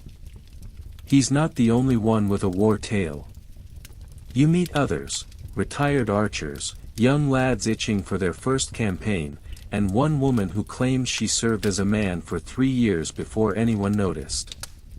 They only figured it out when I beat the quartermaster at dice, she says, grinning. You stay in the village a few days. It's modest but lively. Chickens dart through alleys, and someone's always chopping wood or fixing a roof. There's even a fiddler who plays in the square in exchange for bread and occasional applause. A quirky local legend, the village well is supposedly guarded by a bow spirit, an invisible archer who protects the town. Kids leave sticks shaped like arrows near the stones. He shoots plague right in the face, a child explains solemnly. Adorable and terrifying. One evening, as the sun slides behind the hills, Rafe takes you to a ridge overlooking the valley. He points out a small clearing with scattered stones. Old training ground, he says. Before the plague, every Sunday we practiced. By law. No exceptions. Even kings knew, longbowmen weren't born, they were built. Years of practice, thick arms, reinforced backs. You look down at your own arms. You're not exactly inspiring fear. Still, Rafe lets you try. The bow is heavy. Stupid heavy. You draw, slowly, painfully, and release. The arrow hits a tree. Barely. But it sticks. Good enough, he says. In war, near misses still count. Just ask the guy standing next to the one who gets hit. You spend the night in the hayloft of an old mill. The roof leaks, the floor creaks, and you sleep better than you have in weeks. Maybe it's the village. Maybe it's the steady rhythm of training. Maybe it's knowing that, somewhere in all this mess, people still believe in being prepared, even when the world is falling apart. You leave the next morning. Rafe hands you a small bundle of arrows. Not that you'll shoot them well, he says, but you'll look competent enough that someone might not stab you right away. It's the kindest thing anyone said to you in weeks. You sling the arrows across your back. Ellen tests the fletching on one. Wonky, she notes. Deliberate, you reply. She smirks. Back on the road, the trees part and the horizon opens like a sigh. You don't know where you're going exactly, but if anyone asks, you'll say west. It sounds purposeful. And behind you, faintly, you hear the thwip of another arrow. Practice continues. You follow a path that's less of a road and more of a persistent rut, cut deep by wagon wheels and now half reclaimed by weeds. The trees on either side grow thick and tangled, like even the forest is trying to hold you in place.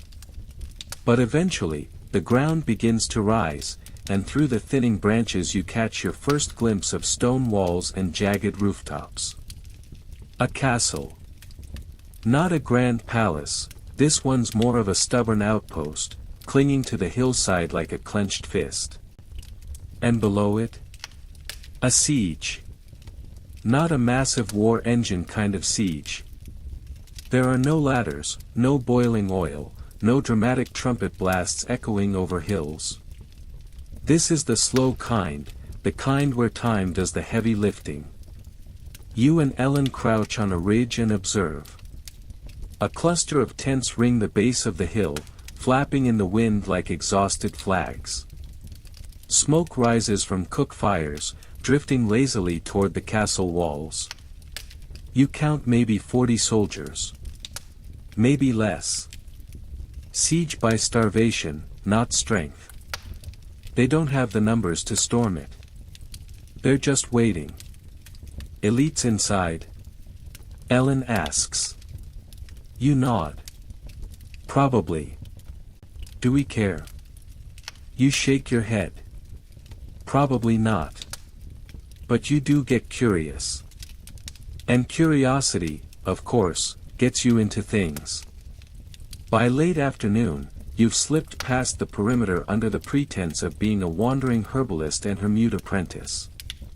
It helps that the soldiers are tired and bored. One waves you through while yawning. Another asks if you've got anything for Boylefoot. You give him nettle poultice and vague hope. Inside the camp, it's more disheveled than dangerous. The men gamble with stones. One roasts a suspiciously rat-shaped creature over a fire. Morale's low, and supplies are lower. But what they lack in might, they make up for in passive aggression. They've built latrines pointed downhill toward the castle. Message sent, Ellen mutters. You strike up conversation with a sergeant named Bran. He's missing 2 fingers and roughly half his patience. He explains the situation. The lord inside won't pay his taxes. Says the plague killed too many workers and that he's exempt. Bran spits. King says otherwise. And so you camp here. Until he opens the gates or dies of boredom, yeah. Sieges like this are more common than you'd think. With whole regions destabilized by the plague, lords hoarded what they could, grain, coin, people, and refused to cooperate with what remained of royal authority. These small-scale standoffs dot the countryside, like infected wounds that never quite heal. You walk the perimeter. The camp's edges are lined with makeshift barriers, wagons, stakes, one very angry goose. Soldiers nap in the shade, or clean weapons that probably won't be used. There's an eerie normalcy to it. You half expect someone to start a knitting circle.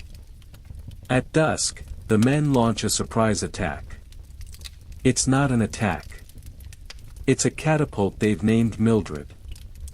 And instead of fireballs or rocks, Mildred lobs something a bit more personal. Corpses. Yep. Disease Warfare, Medieval Edition. You watch in morbid awe as Bran supervises the loading of a bloated, fly-covered body into Mildred's pouch. They aim high. The shot arcs beautifully over the wall and vanishes into the castle courtyard with a satisfying thud. They do this every night? You ask. Until we run out, Bran grins. Historians still argue whether corpse flinging was widespread or more of a few isolated cases. But accounts exist, especially from sieges like Kaffa in the Crimea, where diseased bodies were launched over walls in the hope of starting an outbreak inside. Germ theory wasn't known yet, but the smell alone was often persuasive enough to cause panic. Ellen wrinkles her nose. You know there are other hobbies, right? You stay 2 nights. Long enough to get a sense of routine. Long enough to confirm no one's getting in or out of that castle unless they're dead or desperate. On the 3rd morning, a white flag appears on the ramparts. There's a stir in the camp. Bran doesn't look pleased. They want to talk, someone mutters. You climb a nearby outcrop to watch. The castle gates crack open. A single rider exits, robe-clad, thin, face obscured by a cloth mask. He rides slowly, flanked by 2 guards. He meets the captain at the base of the hill. They don't shake hands. They don't even dismount. Just exchange words you can't hear. After a few minutes, the rider turns and gallops back inside.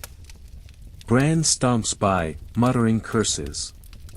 Negotiation? You ask. Demands, he snaps. They want safe passage in exchange for surrender. Will they get it? He snorts. We'll see. Later that day, Bran tells you the real problem: the men don't want to fight. They're half-starved, half-sick, and fully over it. We joined for coin, he says, not a staring contest. One soldier comes down with fever. Another disappears in the night. Morale isn't just low, it's gone missing. Ellen pulls you aside. Time to move on. You agree. Siege warfare, it turns out, is mostly sitting around and hoping someone else blinks first. Before you leave, Bran hands you a note. Give this to the next garrison you see, he says. Tell them we need salt. And boots. And fewer fleas. You take it. You're not sure where the next garrison is, but you say sure. It seems polite. You and Ellen slip away before dawn, just as Mildred makes another toss. You don't look back. The road ahead is quiet again. You pass fields where crops grow in confused patterns, as if even the wheat has lost its sense of direction. At one point, you find a half-buried skeleton in a ditch, wearing a rusted helm and a smile that time carved in. Ellen tosses a pebble in beside it. A farewell. You move on. Behind you, the castle siege drags on. But the war, whatever it is now, keeps lurching forward. The road is quieter than usual, and that makes you nervous. Too quiet means too few people, and too few people means something drove them away, either plague, or the sharp end of a sword. You and Ellen keep your pace slow but steady, eyes scanning the trees and ears attuned for the sound of anything unnatural. Not wolves. Not bandits. Not mercenaries. Especially not mercenaries. They're everywhere these days. Soldiers without wars, veterans without masters, wandering bands of steel and coin who sell themselves to the highest bidder, or, more often now, take what they want and call it even. You pass through the ruins of a small village by midday. It's been picked clean. Roofs caved in, doors ripped from hinges, chickens long gone. On the side of one house, someone carved a warning: don't wait for them to knock. It doesn't say who them is. But you can guess. And just before dusk, you meet them. The first sign is the smoke, lazy, curling over the treetops. Then voices, drunken and off-key, singing something vaguely Latin and aggressively off-tempo. You hear laughter. Then shouting. Then laughter again. You duck into the brush as the road curves around a clearing. There they are. A dozen, maybe more. Men in mismatched armor, half of them missing helmets, most missing manners. Their horses are scrawny and wild-eyed, and their tents, if you can call them that, look like sails nailed to sticks. Their banner is a black rag with what might have once been a lion, now faded into an angry smear. Free company, Ellen whispers. Perfect. You don't know their name. These bands always have names, like the Iron Dogs or the Company of the Thorn, but the setup is familiar. They're lounging around a stolen fire, eating stolen food, holding weapons that have clearly seen more theft than glory. You spot at least 3 blood-stained tunics and one man wearing what appears to be a bishop's ring on a chain around his neck. The only bishop likely to hand that over was already missing a hand. Ellen grips your sleeve. We go around. You nod. But too late. A scout steps out of the trees, crossbow half raised. Evening, he drawls, like you've just walked into his parlor and tracked mud on the rugs. He waves you forward. You comply, slowly. Running invites arrows. The leader is easy to spot. He's the only one with polished boots and a coat made of fur and old regrets. His beard is braided. His smile is sharp. You look like travelers, he says. We love travelers. He doesn't ask who you are or where you're going. He just points to the fire. Sit. Eat. Talk. You do. You're not stupid. The stew is hot, probably horse, possibly not the good parts. You eat anyway. Ellen keeps her eyes low, her spoon steady. You've seen her slice fruit with frightening precision. These men have no idea what she's capable of, and you hope it stays that way. The leader asks the usual questions. Where from? Seen any coin? Know any priests worth robbing? You give vague answers. He seems to enjoy the mystery more than the truth. Then, to your horror, he offers you a job. Need 2 more for a convoy hit, he says, grinning. Lightly guarded. Grain, wine, maybe a bishop's niece. You interested? You manage a polite chuckle. We're more healer than fighter. He leans closer. Healing's no use if you can't protect yourself. Historians still argue about the mercenary companies of the post-plague years. Some say they were a symptom of social collapse, cast-offs from royal armies with no war left to fight. Others see them as proto-professional soldiers, the first hint of modern warfare. Either way, they were feared, brutal, and rarely unemployed. Eventually, the wine runs out, and the songs grow sloppier. You and Ellen excuse yourselves, claiming an early rise. We're headed east, she says, picking a direction she has no intention of following. The leader waves you off. If you change your mind, he calls, you know where to find us. Or we'll find you. Reassuring. You don't sleep that night. You keep walking until the trees swallow the moonlight and the songs fade to drunken snores. By morning, you've put miles between you and the company. You stop by a creek. Wash your hands. Wash your face. Ellen pulls out a piece of flatbread and tears it in half. We should have taken the stew, she mutters. It had meat. Probably human, you reply. Still. Protein. You rest in silence, letting the sound of the water wash away the tension. But part of it clings to you, the knowledge that mercenaries are multiplying. Not like a disease, but like a business. And business is good. Later that day, you pass a town surrounded not by walls, but by mercenaries. Hired by the local lord, apparently. They keep the peace, says a woman at the edge of town, hauling firewood. Mostly by beating people who don't pay the peace tax. You walk on. A quirky custom you hear from a tanner, some towns now offer contracts of peace to passing mercenary bands. Basically bribes in scroll form. If a town pays enough, the band agrees not to loot it. Sometimes they even protect it, for a week or two. Honor among thieves, the tanner snorts. Until someone offers more. And yet, some of these mercenaries aren't all bad.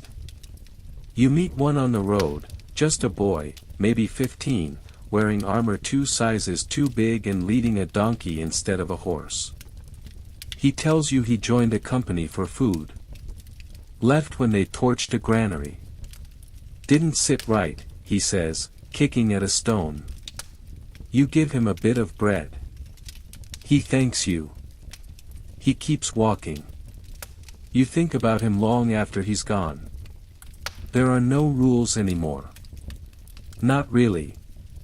Just people making them up as they go, hoping they won't be the next ones kneeling in the dirt while someone else counts their silver. You and Ellen walk on. The sky darkens. The wind picks up. And somewhere behind you, just faintly, you hear singing again. Off key. But louder now.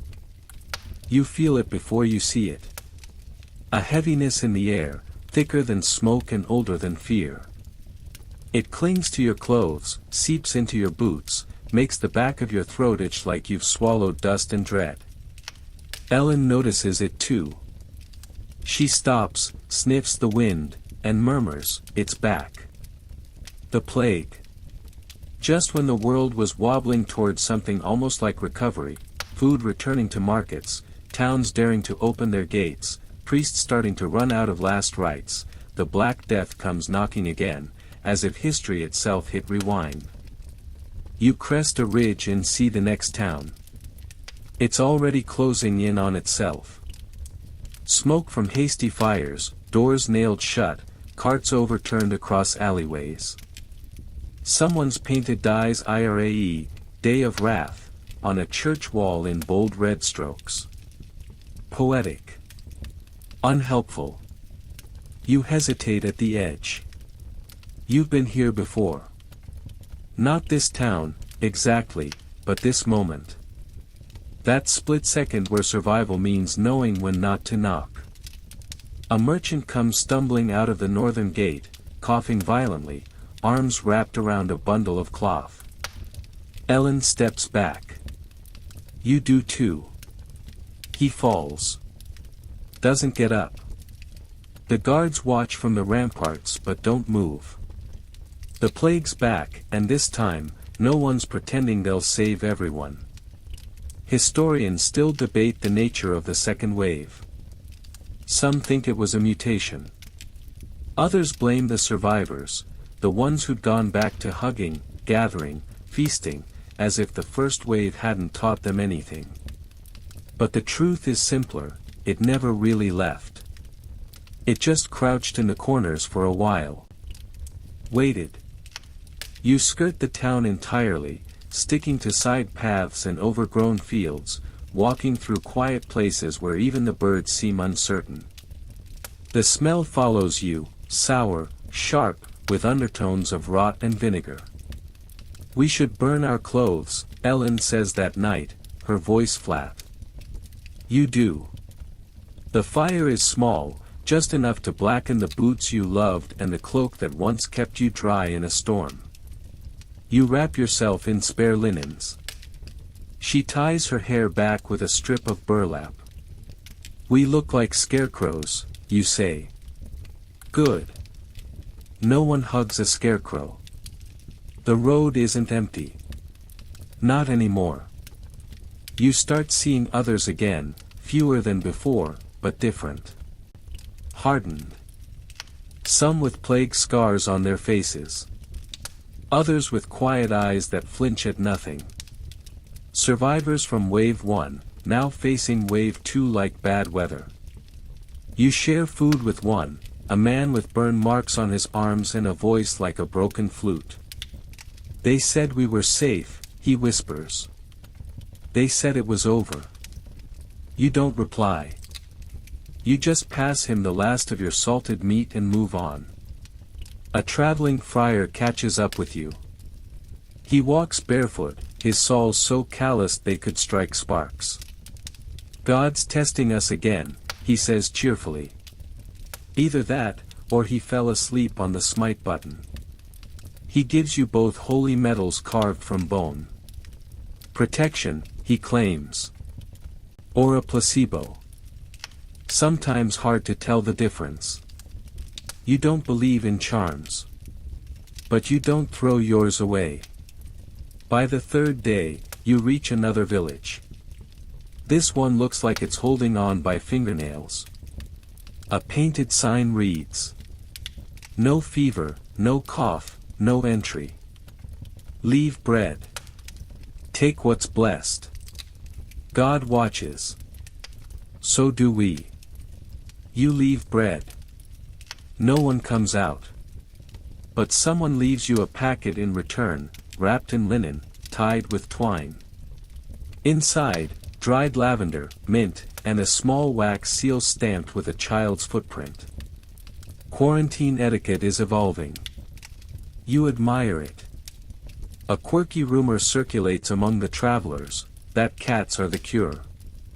Not eating them, thankfully, but having them nearby. They know when death's coming, a girl tells you, stroking a large tabby on her shoulder. They see it. Hiss when it's near. You start watching cats more carefully.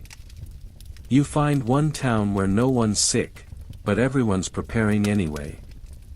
Fires burn in every street, smoke thick with sage. People wear cloth masks doused in rosewater.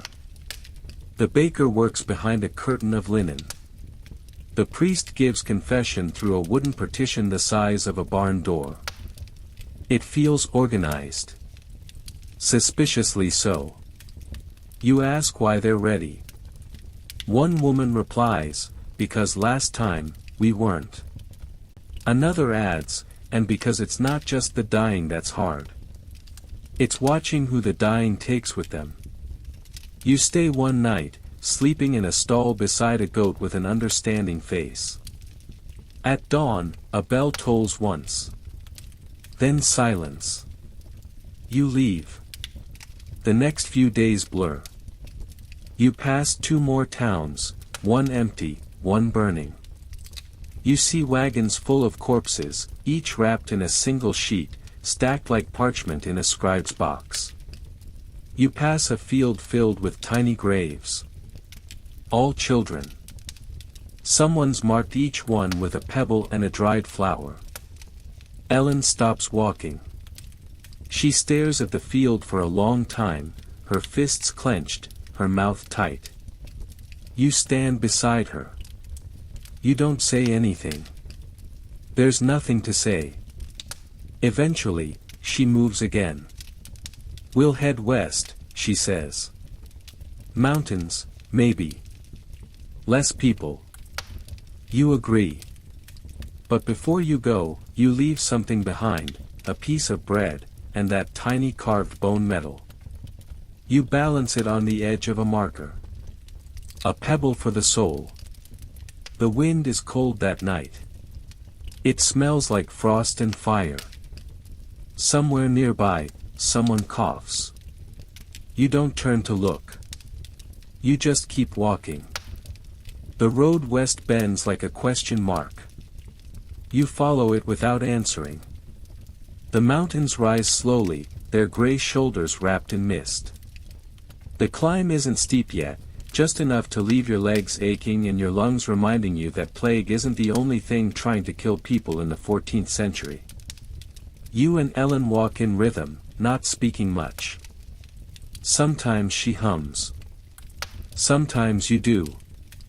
And then the banners appear. Not war banners, though you've seen plenty of those. These are cleaner. Brighter. Symbols you recognize, but not from battlefields. The golden fleur-de-lis. The black eagle. The red cross of Christendom. Hung from trees, hammered onto signposts, painted on rocks. Welcome to the realm of politics. Or what's left of it.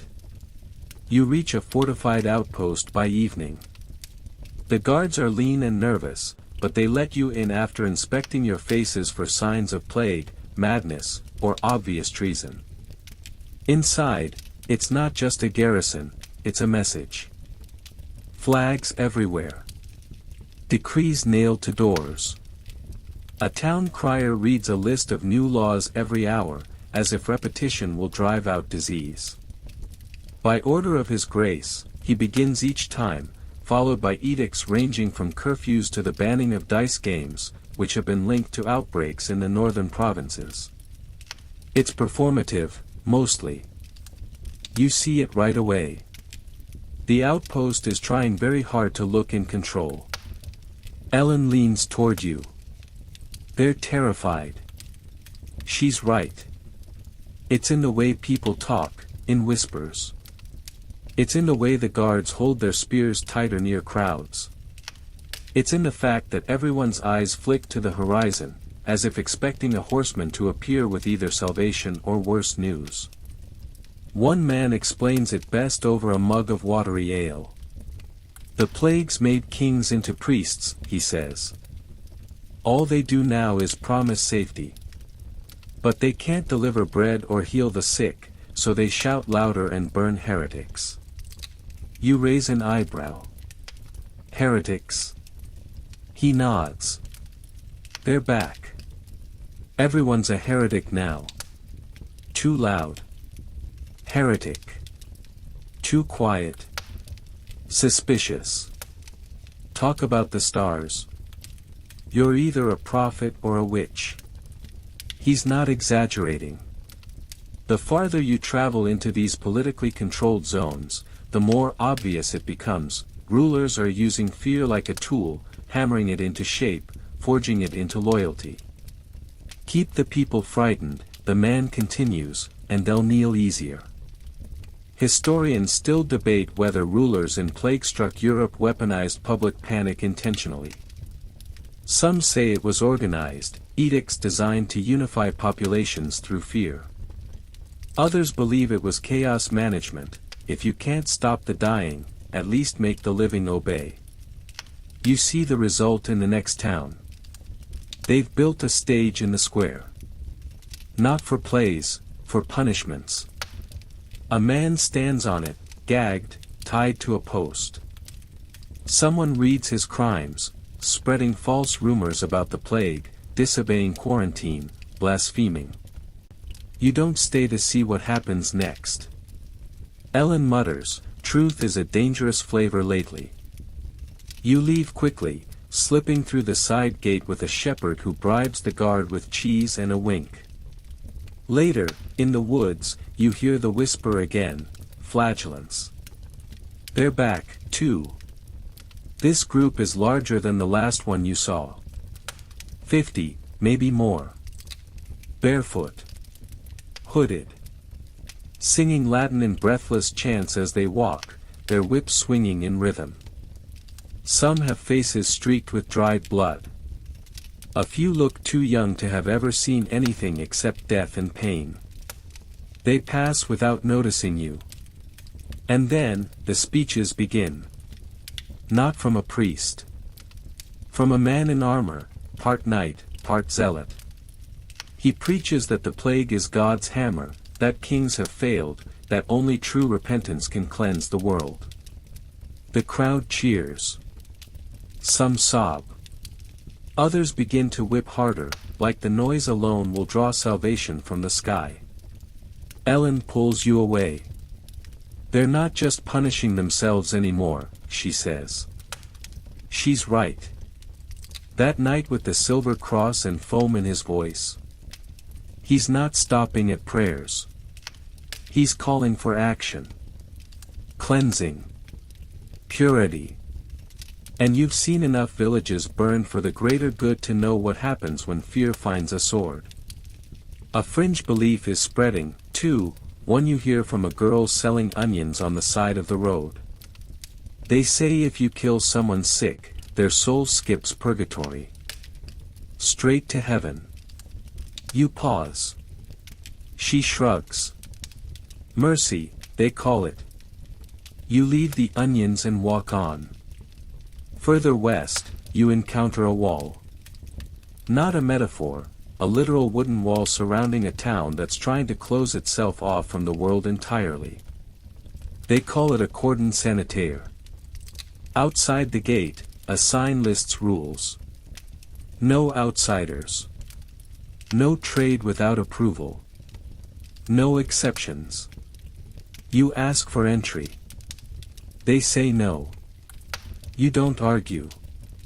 It's strange, how the same plague that brought people together for soup and song is now drawing lines in dirt and blood. Borders are hardening. Cities once proud of their markets are now armed to the teeth.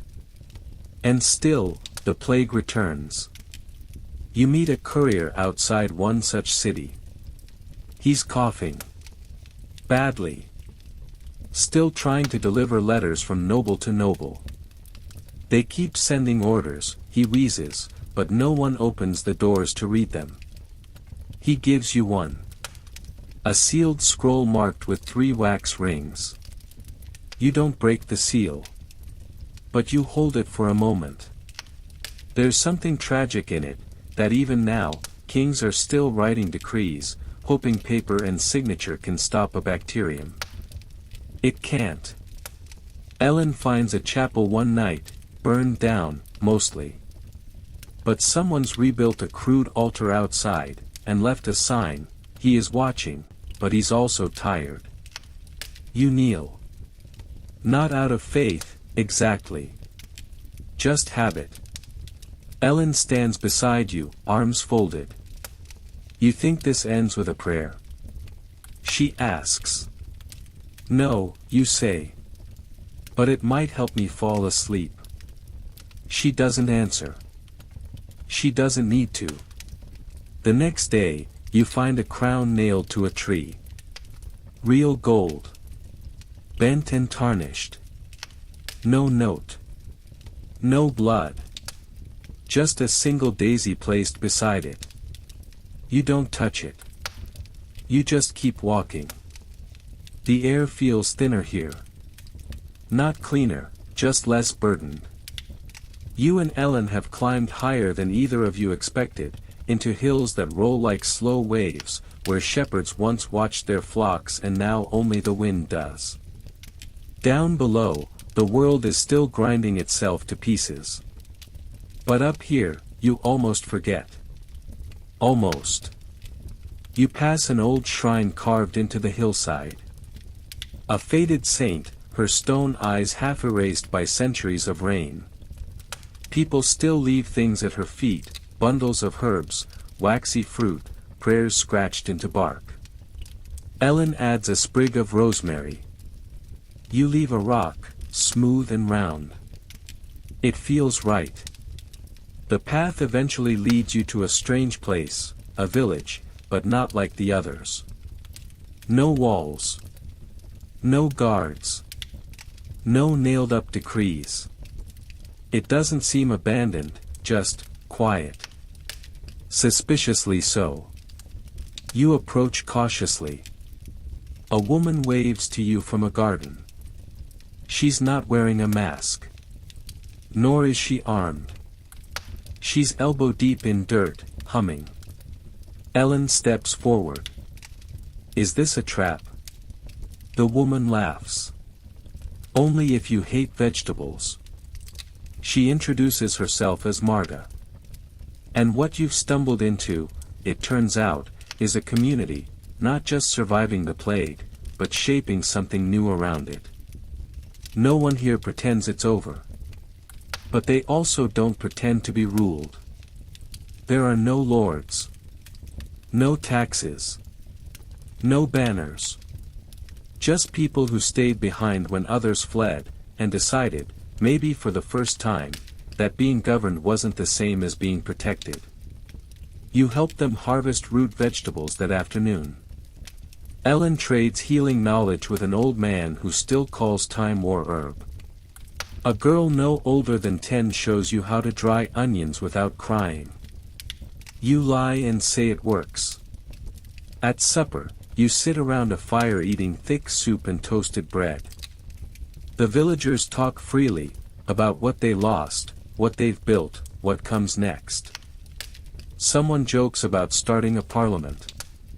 Another suggests electing a dog. We'd get better policies, someone mutters. Historians still debate how much the Black Death shaped modern democracy. Some say the peasant uprisings and the labor shortages cracked open old hierarchies. Others argue it just sped up changes already brewing. Either way, something shifted, and here, in this little hamlet without a name, you feel it. You stay for days. Ellen helps organize a rotating healing rota. You patch roofs, badly. Children ask if you're married. Ellen chokes on her soup. They have rules, sure. But they're voted on. Agreed upon. Not barked from a horseback by someone who hasn't touched dirt in decades. And they work. The sick are cared for. The dead are buried with honor. Bread is shared. Disputes are settled with debate, not blades. It's not perfect. Nothing is. One man still hoards eggs. A boy still cheats at dice. But compared to what you've seen, this place feels like a whispered answer to the question the plague keeps asking. What kind of world comes after? You walk with Marta one morning, gathering mushrooms. She tells you about the old days, before the first coughs came, before the bells rang daily, before the man she loved was lowered into the ground with a hymn and a daisy crown. He was a butcher, she says. Never thought twice about anything. But when the plague hit, he started learning poetry. You nod. She smiles. We kept some of the poems.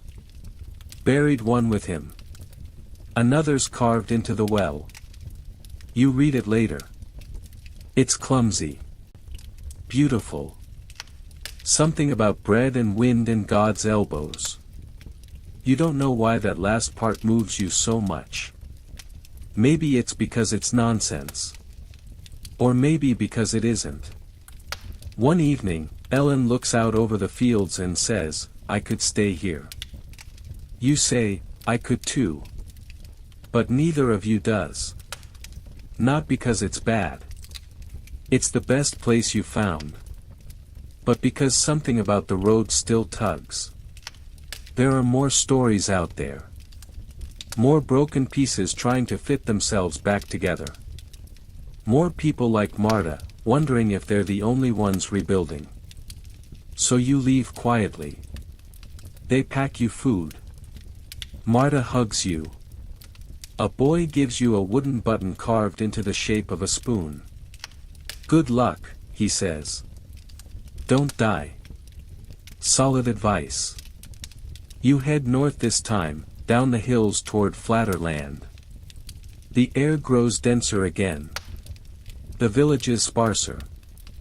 One morning, you meet a man drawing maps. Real ones, not of borders, but of places. Safe wells. Kind towns. Honest doctors. He works with charcoal and a canvas so patched it looks like a monk's robe. He calls it the new chart. No one maps kindness, he says. Figured I'd start. He adds Marta's village with a smile. Later, Ellen looks at you. Think people will ever remember what they learned? You don't answer. Because the truth is, some will. Some won't. Some will rebuild what they had, brick by bloody brick. Others will build something entirely new, shaped by memory and ash and the stubbornness of people like Marta who grow carrots and poetry in the same dirt. You walk in silence, passing an old monastery that now houses plague orphans. They're playing. Laughing. One throws a pine cone at you. You take it as a blessing. At night, by a smoky fire, you stare at the stars. They look the same. Which feels both cruel and comforting. The stars fade as morning rises, soft gray light spreading like a blanket pulled back from a shivering world. You and Ellen break camp slowly, as if reluctant to disturb the silence. Neither of you speaks much today. There's something in the air, not dread, exactly.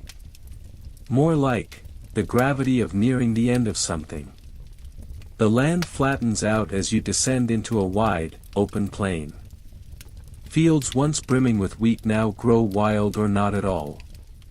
The bones of old harvests litter the soil, broken cart wheels, rusted scythes, the occasional scarecrow with one remaining arm raised like a lonely greeting. You pass through villages that are barely villages anymore. Roofs fallen in. Doors ajar. No people. No animals. Just the feeling that someone was here, and then wasn't. One place is especially quiet.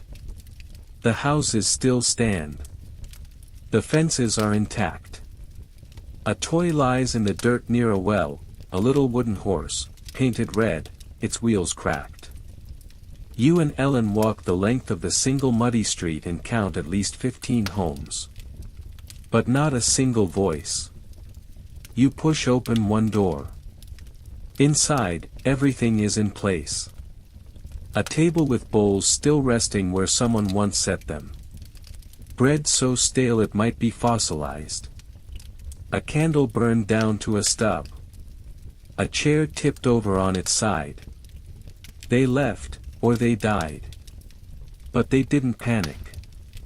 It's like they knew they weren't coming back and wanted to keep the house neat for whoever might find it next. A shrine sits near the village's edge. The offerings are fresh, berries, dried herbs, a polished stone. Someone was here recently. Someone still remembers.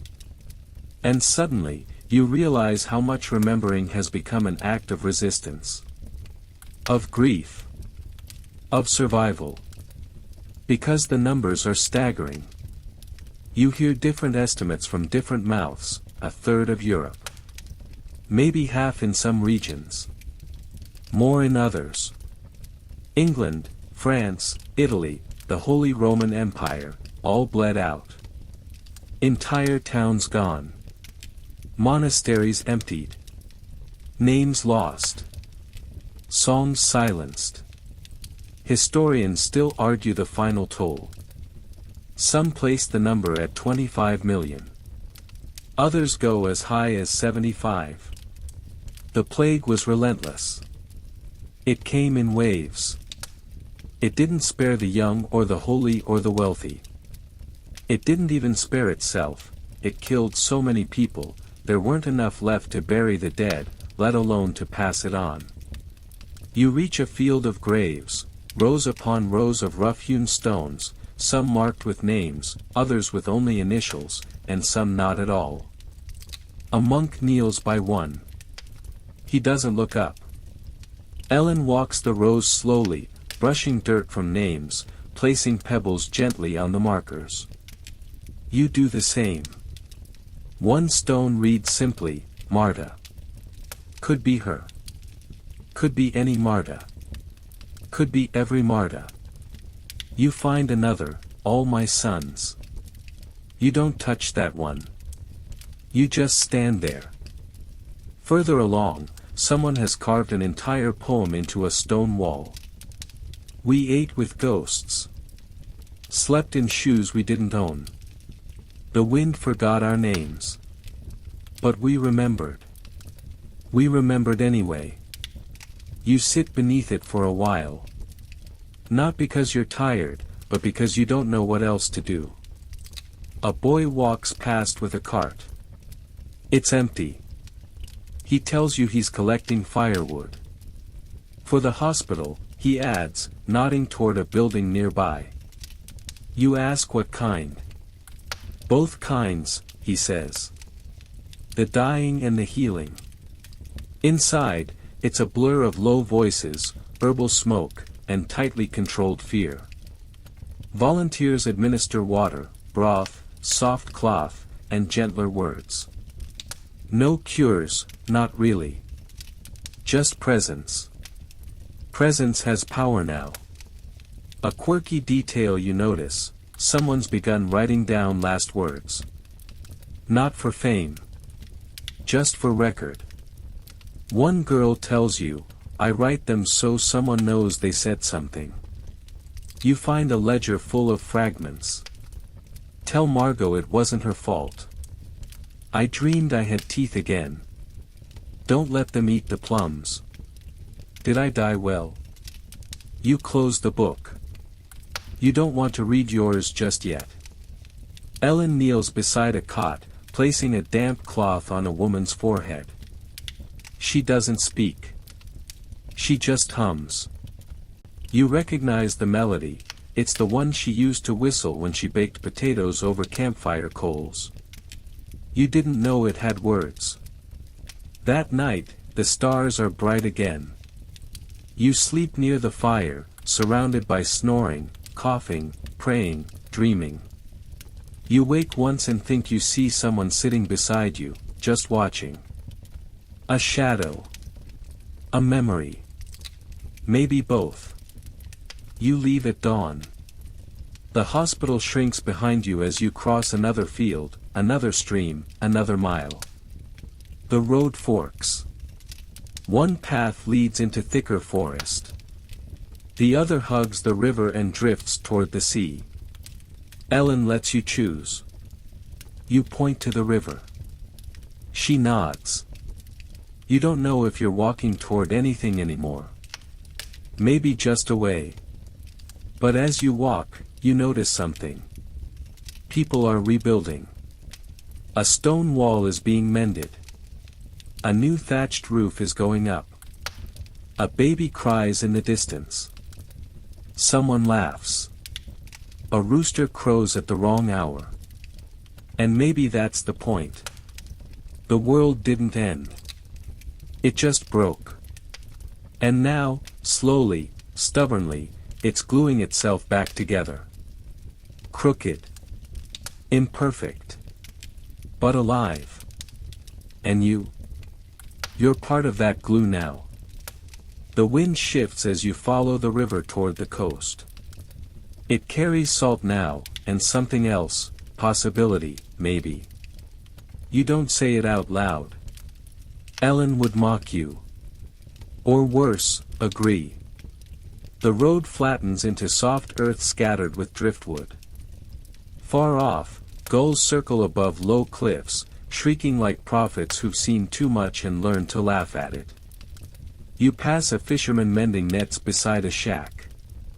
He nods once. His dog growls once. Everyone keeps to their business. And then, you hear something you haven't heard in, you can't remember how long. Music. Real music.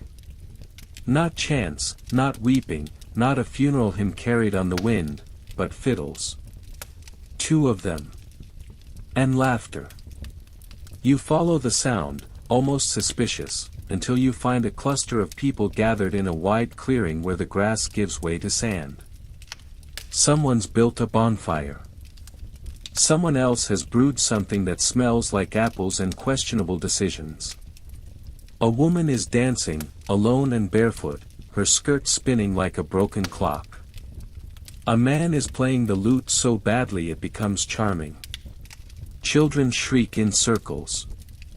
A dog chases no one in particular. It's not a party. Not exactly. It's defiance. You and Ellen are waved in without question. No one asks for your name. No one checks your arms for buboes. You sit. You eat a roasted fish handed to you on a wooden plate still warm from someone else's lap.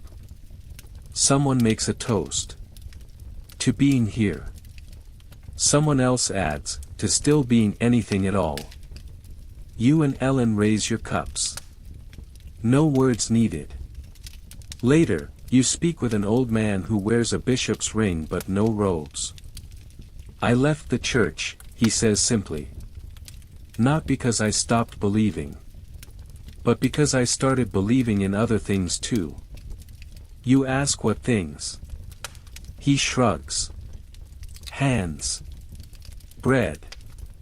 The way people carry each other when no one else will. You watch the fire reflect in his eyes and realize he's crying. Or maybe it's just smoke. Around the fire, stories are traded like coin. One woman tells of a town that faked being dead for a month just to keep mercenaries away. Another says she once outran plague on a donkey. No one believes her. Everyone pretends they do. You hear laughter again. Full-bodied. Honest. It shakes something loose in your chest. This is what survival sounds like. Not quiet gratitude. Not cautious relief. But loud, unfiltered, ridiculous joy. And still, you remember. Because that's what follows you now. Always. The faces. The shoes left outside doorways. The names etched into wood. The songs cut short. You remember the graves. The mask of the plague doctor. The flagellants bleeding in the mud. The man who thought a slice of onion would save him. The girl who believed cats could smell death. You remember Mildred, the corpse catapult. You remember the stew that might have been horse. The towns that welcomed you, and the ones that slammed the gates. You remember the man with the letter no one would read. The scribe who never made it past his third page. The spoon-shaped button carved by a boy who still believed in kindness. You remember too much. And still, you dance. Ellen takes your hand and pulls you into the circle of bodies swaying around the fire. She's a terrible dancer. So are you. But no one cares. The earth keeps spinning. The sky doesn't fall. The fire doesn't judge. Tomorrow, the road continues. Of course it does. It always does. There will be more stories. More endings. More beginnings you'll mistake for endings. But tonight? Tonight you just exist. No past. No next. Just here. Just breath. And warmth. And bad wine. And music played slightly too fast. And somewhere nearby, the sea breathing in time with the stars. And finally, a moment that doesn't need remembering. The fire burns low now, soft and gold, flickering gently like it knows not to disturb your rest. You sit in its glow, the world dimming around you, shadows long, voices quiet. Someone hums a lullaby off-key, and it drifts like smoke into the stars. The road behind you is long, full of sorrow and laughter, ghosts and bread, rebellion and rosemary. But you've walked it. Every step. Every cough and whisper and broken shoe. And now, it narrows into silence. The pain isn't gone, but it's folded. Tucked into the corners of memory like dried flowers between pages. You survived. Not cleanly. Not easily. But fully. Breathe. Let your shoulders loosen. Let the tension in your chest soften like parchment under candlelight. There's nothing to fear here. Not tonight. The people you met, Marta, the boy with the spoon button, the one-eyed archer, even Mildred the corpse thrower, they're all resting now, carried by the hush of history. Their stories are safe. You held them. And the plague? The swords? The ringing bells? They're distant echoes now. Like dreams at the edge of waking. So close your eyes. Let the sound of the waves take over. Let your breath match the rhythm. Let your thoughts drift like feathers caught in dusk. You're safe here. Just for now. No banners. No beaks. No names to whisper in fear. Only peace. Only sleep. Only this.